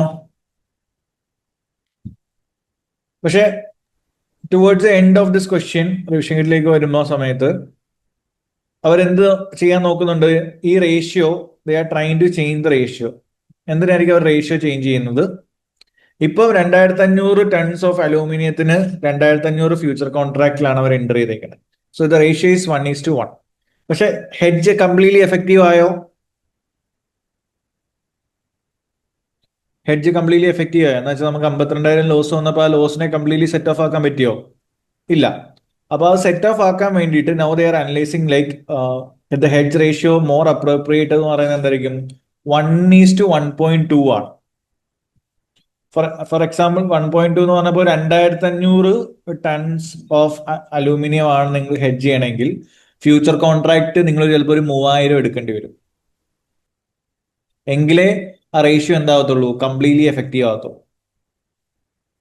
മനസ്സിലാവുന്നുണ്ടോ? Yes, sir. ഓക്കെ. അപ്പൊ അതുകൊണ്ടുണ്ടാവുന്ന ഇമ്പാക്ട് എന്താണെന്ന് ചോദിച്ചത് P&L. We can say that since currently everything is shown in OCI, directly നമ്മുടെ പ്രോഫിറ്റബിലിറ്റിനെ ഒന്നും ഈ പറഞ്ഞ ഹെഡ്ജിങ് എന്ത് ചെയ്യത്തില്ല, എഫക്ട് ചെയ്യത്തില്ല. അപ്പൊ ഹെഡ്ജ് അക്കൗണ്ടിങ് ചെയ്യുന്നത് കൊണ്ട്, എസ്പെഷ്യലി ക്യാഷ് ഫ്ലോ ഹെഡ്ജിങ് ചെയ്യുന്നത് കൊണ്ട് കമ്പനിക്ക് പറയാൻ പറ്റുന്നത് എപ്പോഴും അങ്ങനെ ഒരു ക്വസ്റ്റ്യൻ ചോദിക്കുവാണെങ്കിൽ how it will impact the financial performance എന്നൊക്കെ ചോദിക്കുവാണെങ്കിൽ പറയാം ഹെഡ്ജ് അക്കൗണ്ടിങ് ചെയ്യുന്നതുകൊണ്ട് അഡീഷണൽ ഫിനാൻഷ്യൽ പെർഫോമൻസിനെ ഒന്നും എഫക്ട് ചെയ്യാൻ പറ്റത്തില്ല unless if there is an excess gain. Okay. പക്ഷെ അല്ലെങ്കിൽ always the gains are shown under OCI. അപ്പോൾ OCI ഒരിക്കലും റേഷ്യോസ് ഒന്നും കാൽക്കുലേറ്റ് ചെയ്യുന്ന സമയത്ത് അങ്ങനെ എടുക്കുന്ന ഒരു ഐറ്റം അല്ല OCI item. So we can say that directly ഈ പറയുന്ന change in ratio is not going to affect the profitability of the company എന്ന് പറയാം. That's only comment we have to produce with respect to that performance. Okay. അപ്പോൾ ഇങ്ങനെ ഒരു 6 to 8 മാർക്സിന് maximum ഒരു question വരുവാണെങ്കിലും they will ask something very minimal. അത് എഴുതാനുള്ളൊരു നോളജ് നിങ്ങൾക്ക് ഉണ്ടായിരിക്കണം. ക്ലിയർ ആണോ? ഈ എൻട്രി ആണെങ്കിലും അതേപോലെ നിങ്ങളിപ്പം പറഞ്ഞ explanation about the ratio, sorry gain 40,000 ഉള്ളായിരുന്നേ. Gain was only 40,000. ഇപ്പൊ റേഷ്യോ മാറുമ്പോൾ ഇമ്പാക്ട്, എന്തിനാണ് റേഷ്യോ മാറ്റിയത്, ഈ പറഞ്ഞ കാര്യങ്ങൾ ക്ലിയർ ആണോ മക്കളെ?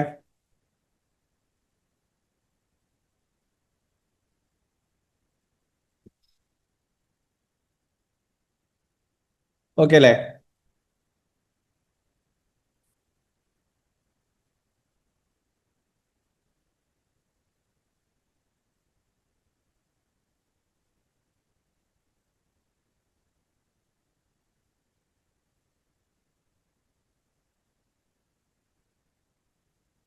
ജസ്റ്റ് അതിന്റെ ആൻസർ പാർട്ട് ഒന്ന് വായിച്ചു നോക്കോ. So how they are explaining it എന്നുള്ളത്,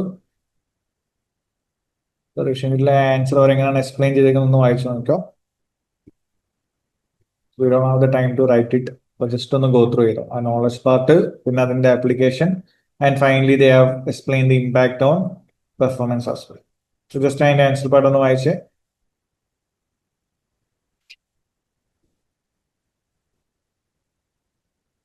Is it done? Answer part on the roughly why. Okay.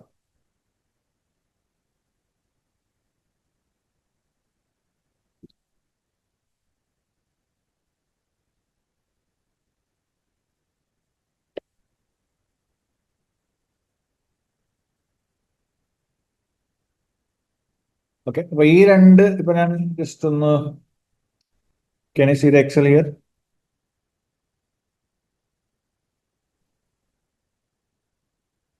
Excel കാണുന്നുണ്ടോ മക്കളെ? യെസ്. അപ്പോൾ ഇതാണ് ലാസ്റ്റ് രണ്ട് സെറ്റിംഗ്സ് ആയിട്ട് ചോദിച്ച മെയിൻ ഏരിയാസ് എന്ന് വെച്ചാൽ സെപ്റ്റംബറിലും ഡിസംബറിലും ആയിട്ട് ചോദിച്ചിട്ടുള്ള മെയിൻ ഏരിയാസ് ഇതാണ്. സോ അതിന്റെ ഹെഡ്ജിങ് നമ്മൾ ഇപ്പൊ ഡിസ്കസ് ചെയ്തു. സ്റ്റാൻഡേർഡ്സ് മാത്രമാണ് ഞാൻ ഇപ്പൊ ഇന്ന് ഫോക്കസ് ചെയ്യുന്നത്. Will come in to groups. അപ്പോൾ കൺസൾട്ടേറ്റഡ് പി ആൻഡ് എൽ ആയിരുന്നു ലാസ്റ്റ് ടൈം വന്നൊരു question. So hedging we covered. Then IAS 41 we just covered. പിന്നെ ഇതിന് ഇമ്പോർട്ടൻ്റ് ആയിട്ട് വരുന്നത് IFRS 15 and 16 ആണ്, which is revenue and lease. Then IFRS S1 S2 important ആണ്. S1 S2 we know that is regarding sustainability. So completely theory part, just നിങ്ങൾ ഒന്ന് വായിച്ചു നോക്കിയാൽ മതി. Then conceptual framework is a basic. Okay. So ഇതിൽ ഞാൻ ഇനി we can discuss on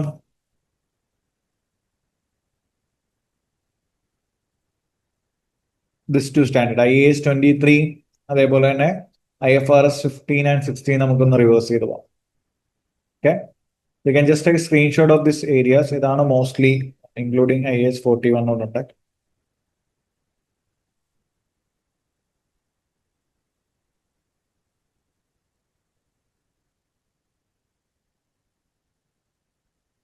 ഇതാണ് നമുക്ക് ലാസ്റ്റ് രണ്ട് സെറ്റിംഗ്സ് ചോദിച്ച ഒരു സ്റ്റുഡൻസിന്റെ ഫീഡ്ബാക്ക് ഒക്കെ വെച്ച് നമ്മൾ അനലൈസ് ചെയ്ത രണ്ട് സെഷൻസ് കേട്ടോ. So you can focus on IAS 23. ഇതും വളരെ ചെറിയൊരു സ്റ്റാൻഡേർഡ് ആണ്. The IAS 23 focus on borrowing cost. So what we discuss under borrowing cost? Borrowing cost എന്ന് പറഞ്ഞ സ്റ്റാൻഡേർഡിൽ നമ്മൾ എന്താ ഫോക്കസ് ചെയ്യുന്നത്?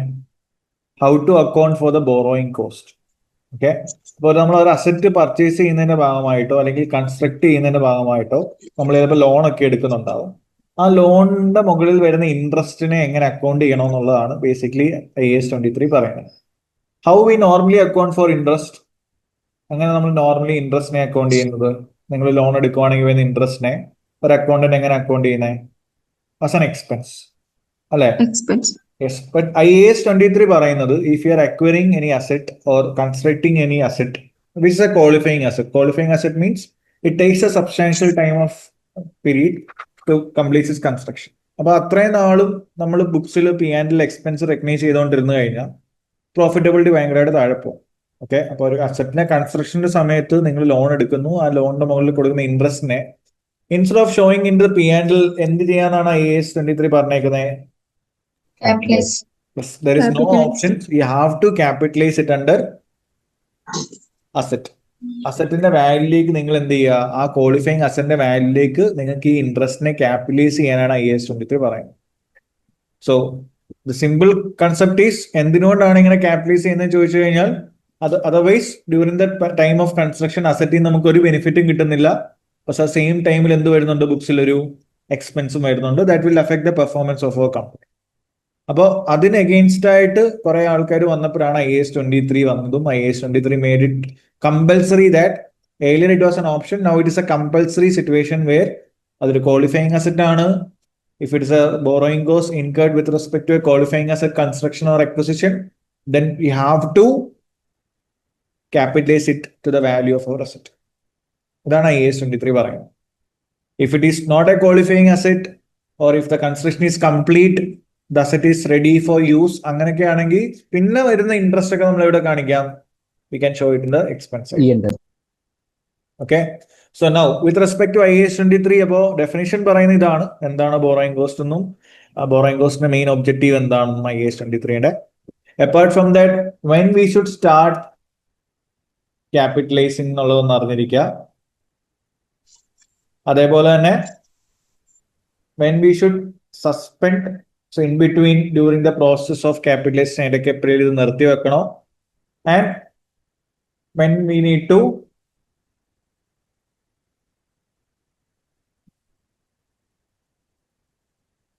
cease, ആ പ്രോസസ്സ് നമ്മൾ സ്റ്റോപ്പ് ചെയ്യേണ്ട എപ്പോഴാണ്. ഈ 3 കാര്യങ്ങളാണ് നമുക്കറിയേണ്ടത്. Okay,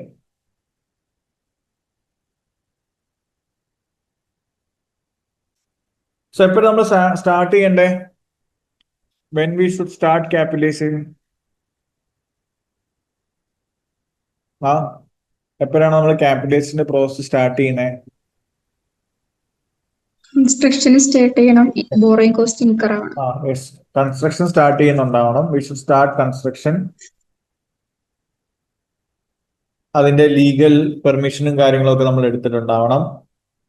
okay, then we should start incurring the borrowing cost or അത് റിലേറ്റഡ് ആയിട്ടുള്ള പർച്ചേസോ കാര്യങ്ങളൊക്കെ നിങ്ങൾ ചെയ്തിട്ടുണ്ടാവും ബേസിക്കലി. അപ്പൊ ഇതെല്ലാം ഈ പറഞ്ഞ എല്ലാ ക്രൈറ്റീരിയയും മീറ്റ് ചെയ്തതിന് ശേഷമേ നമുക്ക് ബോറോയിങ് കോസ്റ്റ് ക്യാപിറ്റലൈസ് ചെയ്യാൻ തുടങ്ങാൻ പറ്റും. ഫോർ എക്സാമ്പിൾ, നിങ്ങളിപ്പോൾ ലോൺ ജാനുവരിയിൽ എടുത്തു, പക്ഷേ ബാക്കി വർക്കും കാര്യങ്ങളൊക്കെ സ്റ്റാർട്ട് ചെയ്ത് മാർച്ചിലാണെങ്കിൽ only from March you have to start capitalization. Okay, കാരണം ഈ പറഞ്ഞ എല്ലാ ക്രൈറ്റീരിയയും മീറ്റ് ചെയ്യണം. All this criteria should be met to start capitalisation. അപ്പൊ അങ്ങനെ നമ്മൾ കൺസ്ട്രക്ഷൻ തുടങ്ങി, ലീഗൽ പെർമിഷൻ ഒക്കെ എടുത്തു, അതിന് വേണ്ടിയിട്ടുള്ള പ്ലാൻ ഒക്കെ സബ്മിറ്റ് ചെയ്ത് ഗവൺമെന്റിൽ നിന്ന് അപ്രൂവൽ ഒക്കെ എടുത്ത് ലോണിന്റെ ഇൻട്രസ്റ്റും എല്ലാം നമുക്ക് ഇൻകർ ചെയ്ത് തുടങ്ങി. സോ ഇതെല്ലാം മീറ്റ് ചെയ്യുന്ന ക്രൈറ്റീരിയ തൊട്ടിട്ട് നമുക്ക് എന്ത് ചെയ്യാം, ക്യാപിറ്റലൈസേഷൻ സ്റ്റാർട്ട് ചെയ്യാം. നൗ ഇൻ ബിറ്റ്വീൻ നമുക്ക് എപ്പോഴും ഇത് സസ്പെൻഡ് ചെയ്യേണ്ട ആവശ്യമുണ്ടോ എന്ന് വെച്ചാൽ, ക്യാപിറ്റലൈസേഷന്റെ പ്രോസസ് നമ്മൾ സസ്പെൻഡ് ചെയ്യണോ? സസ്പെൻഡ് ചെയ്യാന്ന് വെച്ച് കഴിഞ്ഞാൽ ആ മന്ത്സിൽ നമ്മൾ എന്ത് ചെയ്യും, ആ എക്സ്പെൻസിനെ instead of capitalization we have to show it in a P&L. അങ്ങനെ സസ്പെൻഡ് ചെയ്യുന്ന ടൈം ഏതാണ്? What is the time where we suspend it? Construction temporary ആയിട്ട് സ്റ്റോപ്പ് ചെയ്തത്. കൺസ്ട്രക്ഷൻ നമ്മൾ ഇപ്പൊ ടെമ്പററി സ്റ്റോപ്പ് ചെയ്തു due to some external factors such as the employee going for a strike, okay, or due to some external calamity നമുക്ക് work stop ചെയ്ത് വെക്കുന്നു. അങ്ങനെ നമ്മുടെ വർക്കിന്റെ പ്രോസസ്സിൽ ഒരു തടസ്സം വരുവാണെങ്കിൽ, ഒരു സസ്പെൻഷൻ വരുവാണെങ്കിൽ, at the same time we have to suspend the process of capitalization as well. But if it's a part of the കൺസ്ട്രക്ഷന്റെ ഭാഗമായിട്ട് നമ്മൾ എടുക്കുന്ന ബ്രേക്ക് ആണെങ്കിൽ, ഓക്കെ, കുറച്ച് പണിയെടുത്തിട്ട് നമ്മൾ കൺസ്ട്രക്ഷന്റെ ഭാഗമായിട്ട് അതൊന്ന് സെറ്റ് ആവാൻ വേണ്ടി നമ്മൾ എടുക്കുന്ന ഒരു ബ്രേക്ക് ആണെങ്കിൽ, that will not be a reason for suspending the capitalisation process. അവിടെ നമ്മൾക്ക് ക്യാപിറ്റലൈസേഷൻ എന്ത് ചെയ്യേണ്ട, സസ്പെൻഡ് ചെയ്യേണ്ട ആവശ്യമില്ല. Now when we need to cease it completely, നമ്മൾ ഈ പ്രോസസ് എപ്പോഴാണ് സ്റ്റോപ്പ് ചെയ്യുന്നത്? എപ്പോഴാണ് സ്റ്റോപ്പ് ചെയ്യുന്നത്? Simple one, the asset should be ready for use. Okay, the asset should be ready for use or sell. ആ point നമുക്ക് എന്ത് ചെയ്യാം, ക്യാപിറ്റലൈസേഷൻ പ്രോസസ് സ്റ്റോപ്പ് ചെയ്യും. And the asset is ready for use or sell. അല്ലെങ്കിൽ all related works എല്ലാം complete ആയി, now the asset is ready for use or sell എന്ന് പറഞ്ഞാൽ ആ പോയിന്റ് നമുക്ക് എന്ത് ചെയ്യാം, we can stop the process of capitalization. ഇതാണ് മെയിൻ ആയിട്ടും വിത്ത് റെസ്പെക്ട് ടു IAS 23 പറയുന്ന rules with respect to capitalization. Now ഇതിന്റെ കാൽക്കുലേഷൻ പാർട്ടാണ്.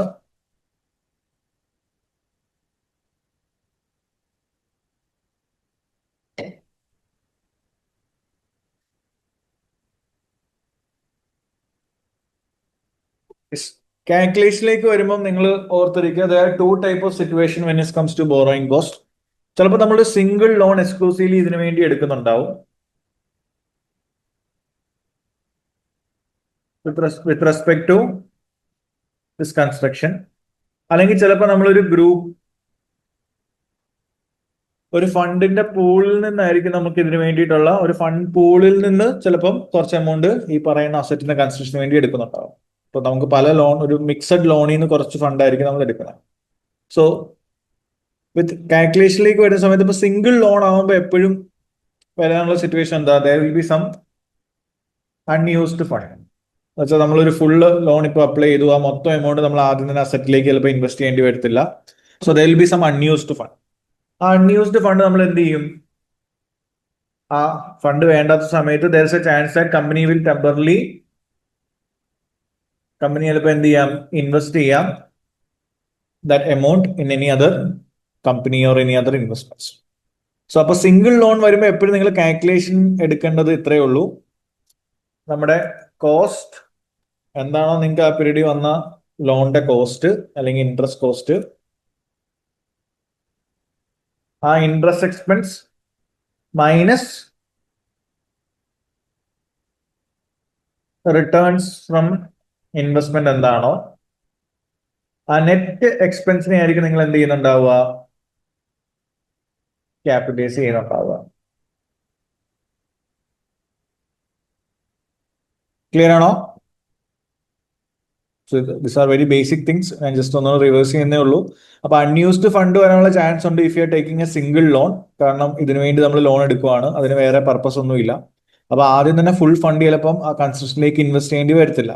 സോ അൺയൂസ്ഡ് ഫണ്ട്സിന് there is a chance that we will temporarily invest it. സോ നമ്മൾ invest ചെയ്യുന്ന എവിടെ ആയിരിക്കും? ചില അതർ ഇൻവെസ്റ്റ്മെന്റ്സിലായിരിക്കും. അതിൽ നിന്ന് കിട്ടുന്ന റിട്ടേൺ ഈ എക്സ്പെൻസുമായിട്ട് നമ്മൾ സെറ്റ് ഓഫ് ചെയ്യുക. നെറ്റ് എക്സ്പെൻസിനെ ആയിരിക്കും നമ്മൾ ബുക്സിലേക്ക് ക്യാപിറ്റലൈസ് ചെയ്യുന്നുണ്ടാവുക. ക്ലിയർ ആണോ? ഇനി ഗ്രൂപ്പ് ഓഫ് ഫണ്ട് എടുക്കുവാണെങ്കിൽ there is a chance that ഒരു 2-3 ലോണിൽ നിന്ന് ഒരു പൂൾ ചെയ്തിട്ടായിരിക്കും നമ്മൾ എന്തെടുക്കുന്നത്, ഫണ്ട് എടുക്കുന്നത്. സോ അവിടെ നമ്മൾ ശ്രദ്ധിക്കേണ്ട ഒരു കാര്യം, അവിടുത്തെ ക്വസ്റ്റ്യൻസിലേക്ക് വരുമ്പോൾ we are more confused about ഏത് റേറ്റ് ഓഫ് ഇൻട്രസ്റ്റ് വെച്ചിട്ടാണ് നമ്മൾ ക്യാപിറ്റലൈസ് ചെയ്യേണ്ടതെന്നുള്ളതായിരിക്കും നിങ്ങളുടെ അവിടുത്തെ കൺഫ്യൂഷൻ.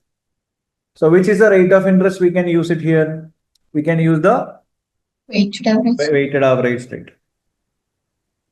ഓക്കെ, അതായിരിക്കും സെക്കൻഡ് ടൈപ്പ് ഓഫ് കാൽക്കുലേഷൻ വരുമ്പോൾ ഒരു scenario. So will you calculate the weighted average? എല്ലാ ലോണിന്റെ ഇൻട്രസ്റ്റ് കോസ്റ്റ് ടോട്ടൽ ചെയ്യുക, divided by total loan amount എടുക്കുക. ഓക്കെ, അപ്പോ ടോട്ടൽ ഇൻട്രസ്റ്റ് എന്താണെന്ന് നോക്കുക. ആ ടോട്ടൽ ഇൻട്രസ്റ്റിനെ നമ്മുടെ ടോട്ടൽ ലോൺ എമൗണ്ട് ആയിട്ട് ഡിവൈഡ് ചെയ്യുക. Then you will get the weighted average rate. ആ വെയ്റ്റഡ് ആവറേജ് റേറ്റ് യൂസ് ചെയ്തിട്ട് വേണം നമ്മൾ എന്ത് ചെയ്യാൻ, ക്യാപിറ്റലൈസേഷൻ ചെയ്യാൻ. ക്ലിയർ ആണോ?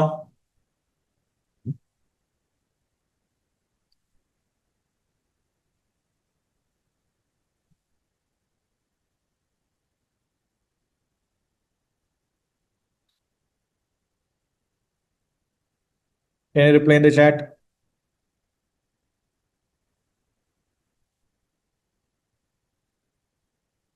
So that is for borrowing cost. അപ്പൊ മെയിൻ ഏരിയാസ് മാത്രമേ ഞാൻ പറഞ്ഞു പോകുന്നുള്ളേ.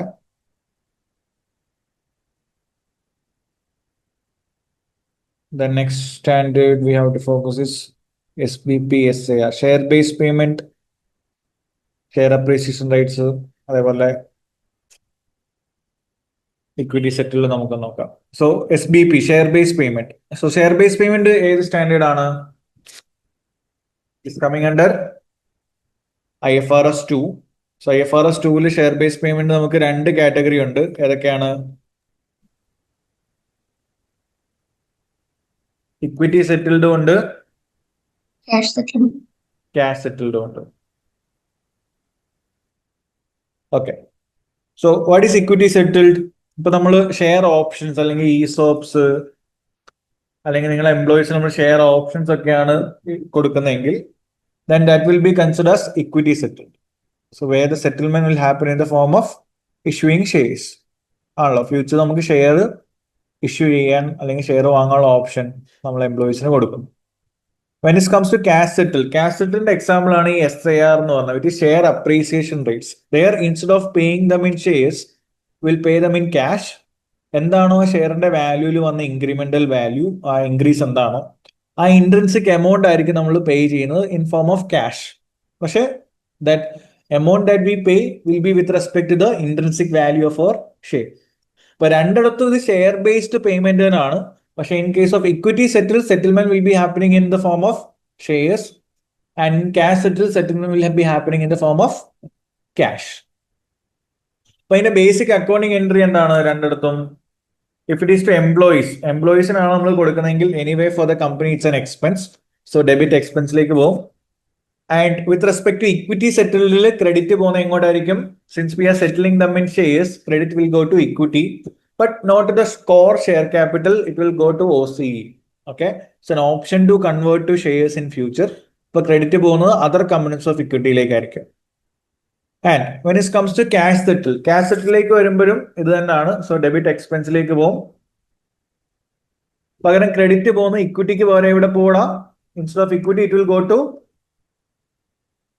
liability because we have to pay them in cash. So every year end we have to remeasure the value of this liability. കാരണം ഇൻട്രസ്റ്റിക് value കൂടുന്നുണ്ടെങ്കിൽ ഷെയറിന്റെ value കൂടുന്നുണ്ടെങ്കിൽ അതനുസരിച്ച് നമ്മൾ പേ ചെയ്യുന്ന ക്യാഷും കൂടും. So the fair value remeasurement should happen at every reporting date. Clear ആണോ? ഇതാണ് basic entry with respect to share based payment. And there are two types of payment, which is equity settled and cash settled. Okay ആണോ? So ഇതിൽ തന്നെ share appreciation റൈറ്റ്സിന്റെ ഒരു question ആയിരുന്നു അവർ ചോദിച്ചത്. So will do a similar question from our kit with respect to SIR. Yes. So one question we have from kit with respect to SIR. So question കാണുന്നുണ്ടോ? From our kit, question number 67, Margi. Can you see this question? Yes. Well, SIR ന്റെ example ആണ്. So here they are asked to account for this SIR and fair value remeasurement വരുന്നുണ്ട്. അപ്പോൾ അവിടെ IFRS 13 ആണോ apply ചെയ്യേണ്ടതെന്ന് ചോദിച്ചേക്കണം. So just go through this question. എനിക്ക് തോന്നുന്നു ക്ലാസ്സിൽ നമ്മൾ ഓൾറെഡി ചെയ്തതാണ് ഇത്. So those who are not attending the class, you can just go through the question anyway. We'll discuss it now. Question ഒന്ന് പെട്ടെന്ന് വായിച്ചേ. റിക്വയർമെന്റ് ഇത്രയേ ഉള്ളൂ. ഈ ഓരോ ട്രാൻസാക്ഷനും എങ്ങനെയാണ് അക്കൗണ്ട് ചെയ്യേണ്ടതെന്ന് പറയുക. So here we have got 3 different scenarios. ഇവിടെ IFRS 2-ന്റെ scenario ഒരെണ്ണേ ഉള്ളൂ. So we can focus on that.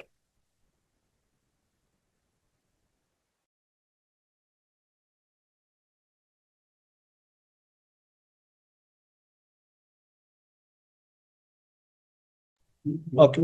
So in this particular question, you can see that നമുക്ക് ഷെയർ അപ്രീസിയേഷൻ റൈറ്റ്സ് ഇഷ്യൂ ചെയ്തിട്ടുണ്ട്. മാർഗി 500 ഷെയർ അപ്രീസിയേഷൻ റൈറ്റ്സ് ആണ് അവരുടെ 300 മാനേജേഴ്സിലേക്ക് issue ചെയ്തേക്കുന്നത്.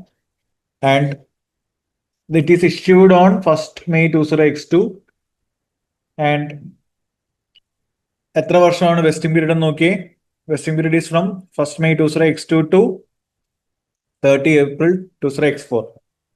So almost 2 years ആണ് നമ്മുടെ vesting period അല്ലെ. So we need to know how will you account it during the vesting period and even after the vesting period. ഇപ്പൊ എപ്പോഴും share based പേയ്മെന്റ്സിൽ നിങ്ങൾ ഈ ഡേറ്റ്സ് ഓർത്ത് വെക്കുക. So there is something known as grant date. That's a date on which we will offer the share appreciation rights or share options. Then ഇത് conditions meet ചെയ്യാൻ നമ്മളൊരു time period കൊടുക്കും. ഇതിനെ നമ്മൾ വെസ്റ്റിംഗ് പീരീഡ് എന്ന് പറയുന്നത്. And this conditions R known as vesting conditions. Okay. So and vesting conditions R of 2 types. എന്തൊക്കെയാണ് പറയാം? വെസ്റ്റിംഗ് കണ്ടീഷൻസ് തന്നെ 2 ടൈപ്പ് ഉണ്ട്. Do you remember?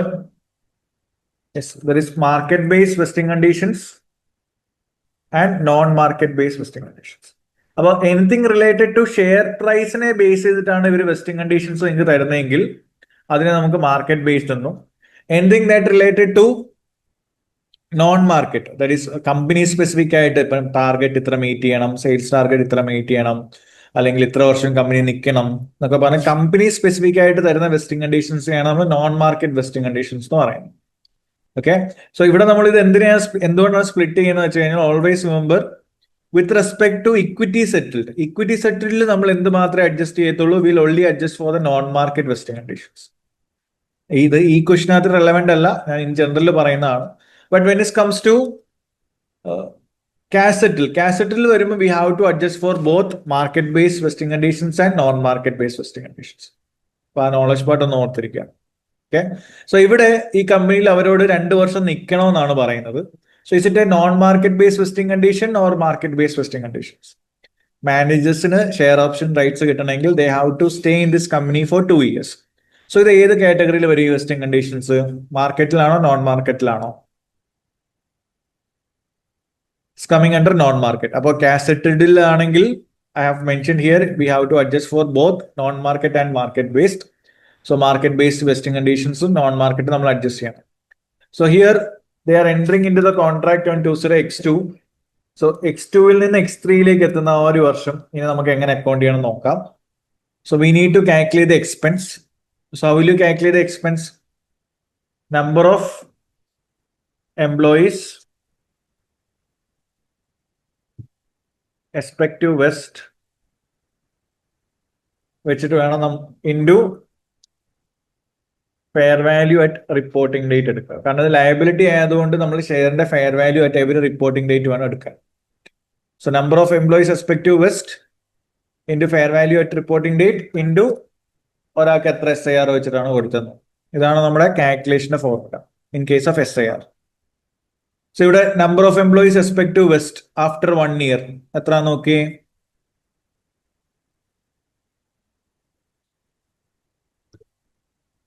X3യിൽ നിന്ന് ഫസ്റ്റ് മെയിൽ നിന്ന് X3യിലേക്ക് വന്ന സമയത്ത് we expected that 5% of the manager would leave during the vesting period. At the grant date, it is estimated that 5% ആൾക്കാർ leave ചെയ്യുന്നുള്ളതാണ്. So out of 300 managers 5% leave ചെയ്യുകയാണെങ്കിൽ ബാക്കി expected to west എത്ര ആയിരിക്കും? 300 into 95%, which is 285. അപ്പൊ 285 ആണ് നമ്മുടെ first reporting ഡേറ്റിൽ, ഈ ഗ്രാൻഡ് ഡേറ്റ് കഴിഞ്ഞിട്ടുള്ള ഫസ്റ്റ് റിപ്പോർട്ടിംഗ് ഡേറ്റ് നമ്മൾ എക്സ്പെക്ട് ചെയ്യുന്ന number of employees to vest into ഓരോരുത്തർക്കും എത്ര ഷെയർ അപ്രീസിയേഷൻ റേറ്റ്സ് കൊടുത്തിട്ടുണ്ടെന്ന് നോക്കാം. ഓരോരുത്തർക്കും നമ്മൾ 500 ഷെയർ അപ്രീസിയേഷൻ റേറ്റ്സ് ആണ് കൊടുത്തേക്കുന്നത്. സോ ഇൻറ്റു 500 മൾട്ടിപ്ലൈഡ് ബൈ ഒരു fair value of share appreciation rate at the reporting date. അപ്പൊ X3യിലാണ്, X3 എന്ന് പറയുന്നത് നമ്മുടെ റിപ്പോർട്ടിംഗ് ഡേറ്റ് ആണ്. X3യുടെ റിപ്പോർട്ടിംഗ് ഡേറ്റിലെ ഫെയർ വാല്യൂ എത്രയാണ്? ഒരു ഷെയർ അപ്രീസിയേഷൻ റേറ്റ്സിന്റെ 9. സോ ഇൻറ്റു 9 ചെയ്യുക. Okay, so there is a total expense we have to split for 2 years. Clear ആണോ? ഇപ്പൊ കാൽക്കുലേഷൻ എങ്ങനെ വന്നു എന്നുള്ളത് ക്ലിയർ ആണല്ലോ. So number of employees expected to vest into fair value at reporting date into SIR. But ഈ മൊത്തം എക്സ്പെൻസും നമ്മൾ ഇമീഡിയറ്റ്ലി ഫസ്റ്റ് ഇയർ തന്നെ ചാർജ് ചെയ്തില്ല. We know that first year മാത്രമേ കംപ്ലീറ്റ് ആയിട്ടുള്ളൂ out of 2 years of vesting. അതിൽ 1/2 ചെയ്യും. So the expense will be 641,250. Clear ആണോ മക്കളെ? Yes, sir. അപ്പൊ ഇതായിരിക്കും നമ്മൾ ഫസ്റ്റ് റിപ്പോർട്ടിംഗ് പീരീഡിൽ കൊടുക്കുന്ന expense as on 30 September 20 X3. ഇനി X4ലേക്ക് വരുന്ന സമയത്ത്, സോറി സെപ്റ്റംബർ അല്ല ഏപ്രിൽ,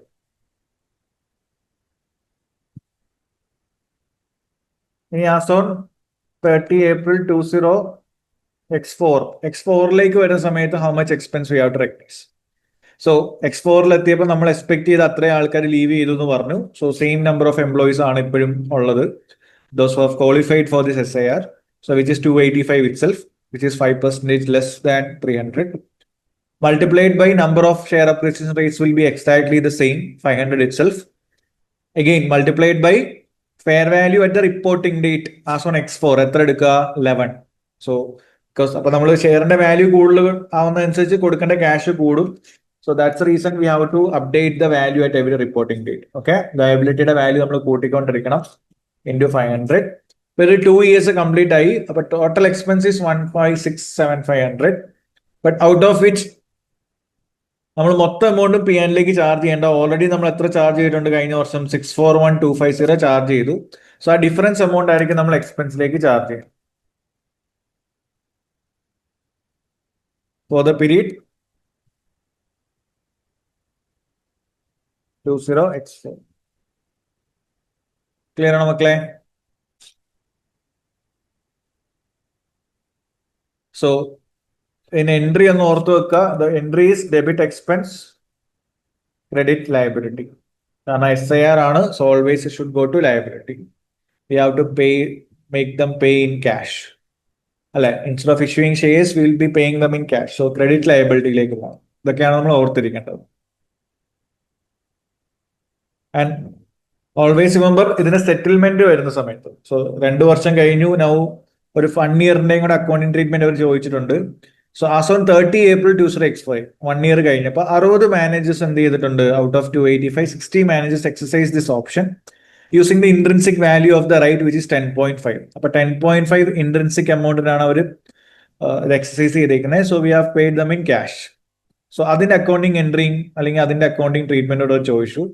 സോ X5ന്റെ ഓപ്പണിംഗ് നമുക്ക് നോക്കാം. X5ന്റെ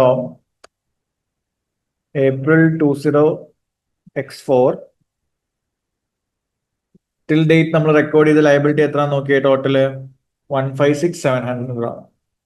അല്ലെ, വിച്ച് ഈസ് ഫോർ 285 മാനേജേഴ്സ്. നമ്മൾ എക്സ്പെക്ട് ചെയ്ത ലയബിലിറ്റി. അതിൽ ഡ്യൂറിങ് 20x5 എത്ര പേര് പോയി എന്ന് പറഞ്ഞു? 60 ആൾക്കാരെ സെറ്റിൽ ചെയ്തിട്ടുണ്ടെന്ന് പറഞ്ഞു. 60 ആൾക്കാരെ സെറ്റിൽ ചെയ്യുമ്പോൾ പേയ്മെന്റ് എങ്ങനെയാ വരുന്നേ? എത്ര വെച്ചിട്ടാ പറയാം?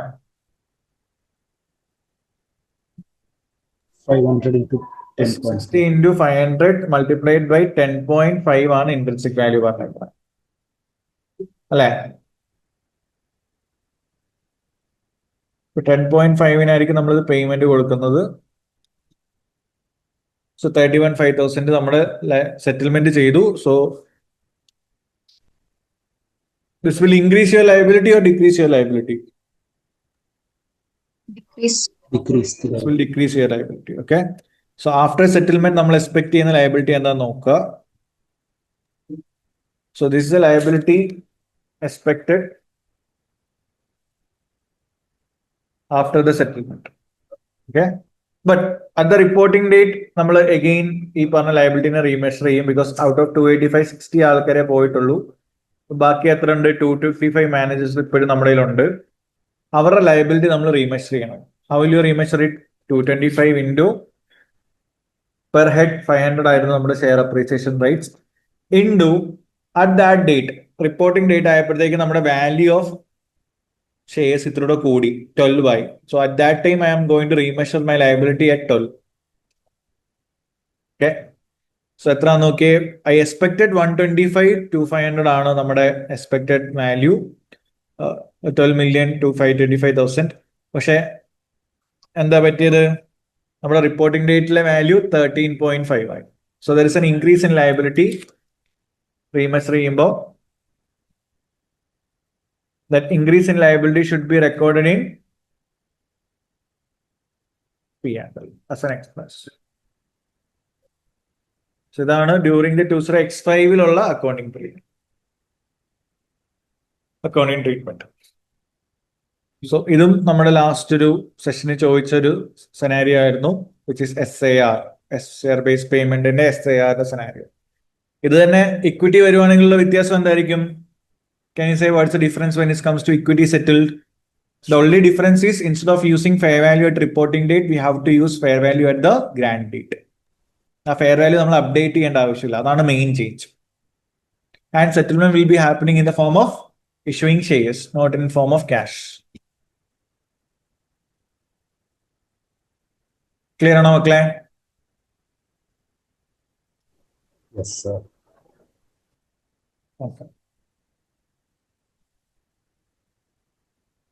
ഓക്കെടാ. ബാക്കി ഉള്ള കുറച്ച് സ്റ്റാൻഡേർഡ്സ് ഉണ്ട് ഡിസ്കസ് ചെയ്യാനായിരുന്നു. എല്ലാം കൂടെ ഞാൻ ചെയ്യുന്നില്ല. ഫസ്റ്റ് നമുക്ക് നാളെ സെഷൻ ഉണ്ട്, സെയിം അറ്റ് 6. അപ്പം എല്ലാവരും റൈറ്റ് ടൈമിന് തന്നെ ജോയിൻ ചെയ്യുക. So tomorrow also will be discussing the standards. ഈ ബാക്കിയുള്ള റിമൈനിങ് ഏരിയാസ് ഞാൻ അവിടെ ഡിസ്കസ് ചെയ്യാം. ലീസും റവന്യൂവും ടാക്സ് അങ്ങനത്തെ കുറച്ച് സാധനങ്ങൾ നമുക്ക് നാളെ ഡിസ്കസ് ചെയ്യാം. ഓക്കെ. സോ ഒബ്ജക്റ്റീവ് ഇതായിരിക്കും. ഫ്രീക്വന്റ്ലി വെരി റീസെന്റ് ടെസ്റ്റ് ചെയ്ത സ്റ്റാൻഡേർഡ്സ് ഒന്ന് റിവൈസ് ചെയ്യുന്നു, അതിന്റെ ക്വസ്റ്റ്യൻസും ചെയ്യും. അതാണ് നമ്മുടെ objective. Okay, we don't know what exactly tested in the previous sitting, but standards ആണ് ഇന്ന കാര്യങ്ങളാണ് ടെസ്റ്റ് ചെയ്യുന്ന ഒരു ഐഡിയ ഉണ്ട്. അത് വെച്ചിട്ടായിരിക്കും നമ്മൾ ഈ questions ചെയ്യുന്നുണ്ടാവുക. Okay. Yes, thank you. See you tomorrow at 6 p.m.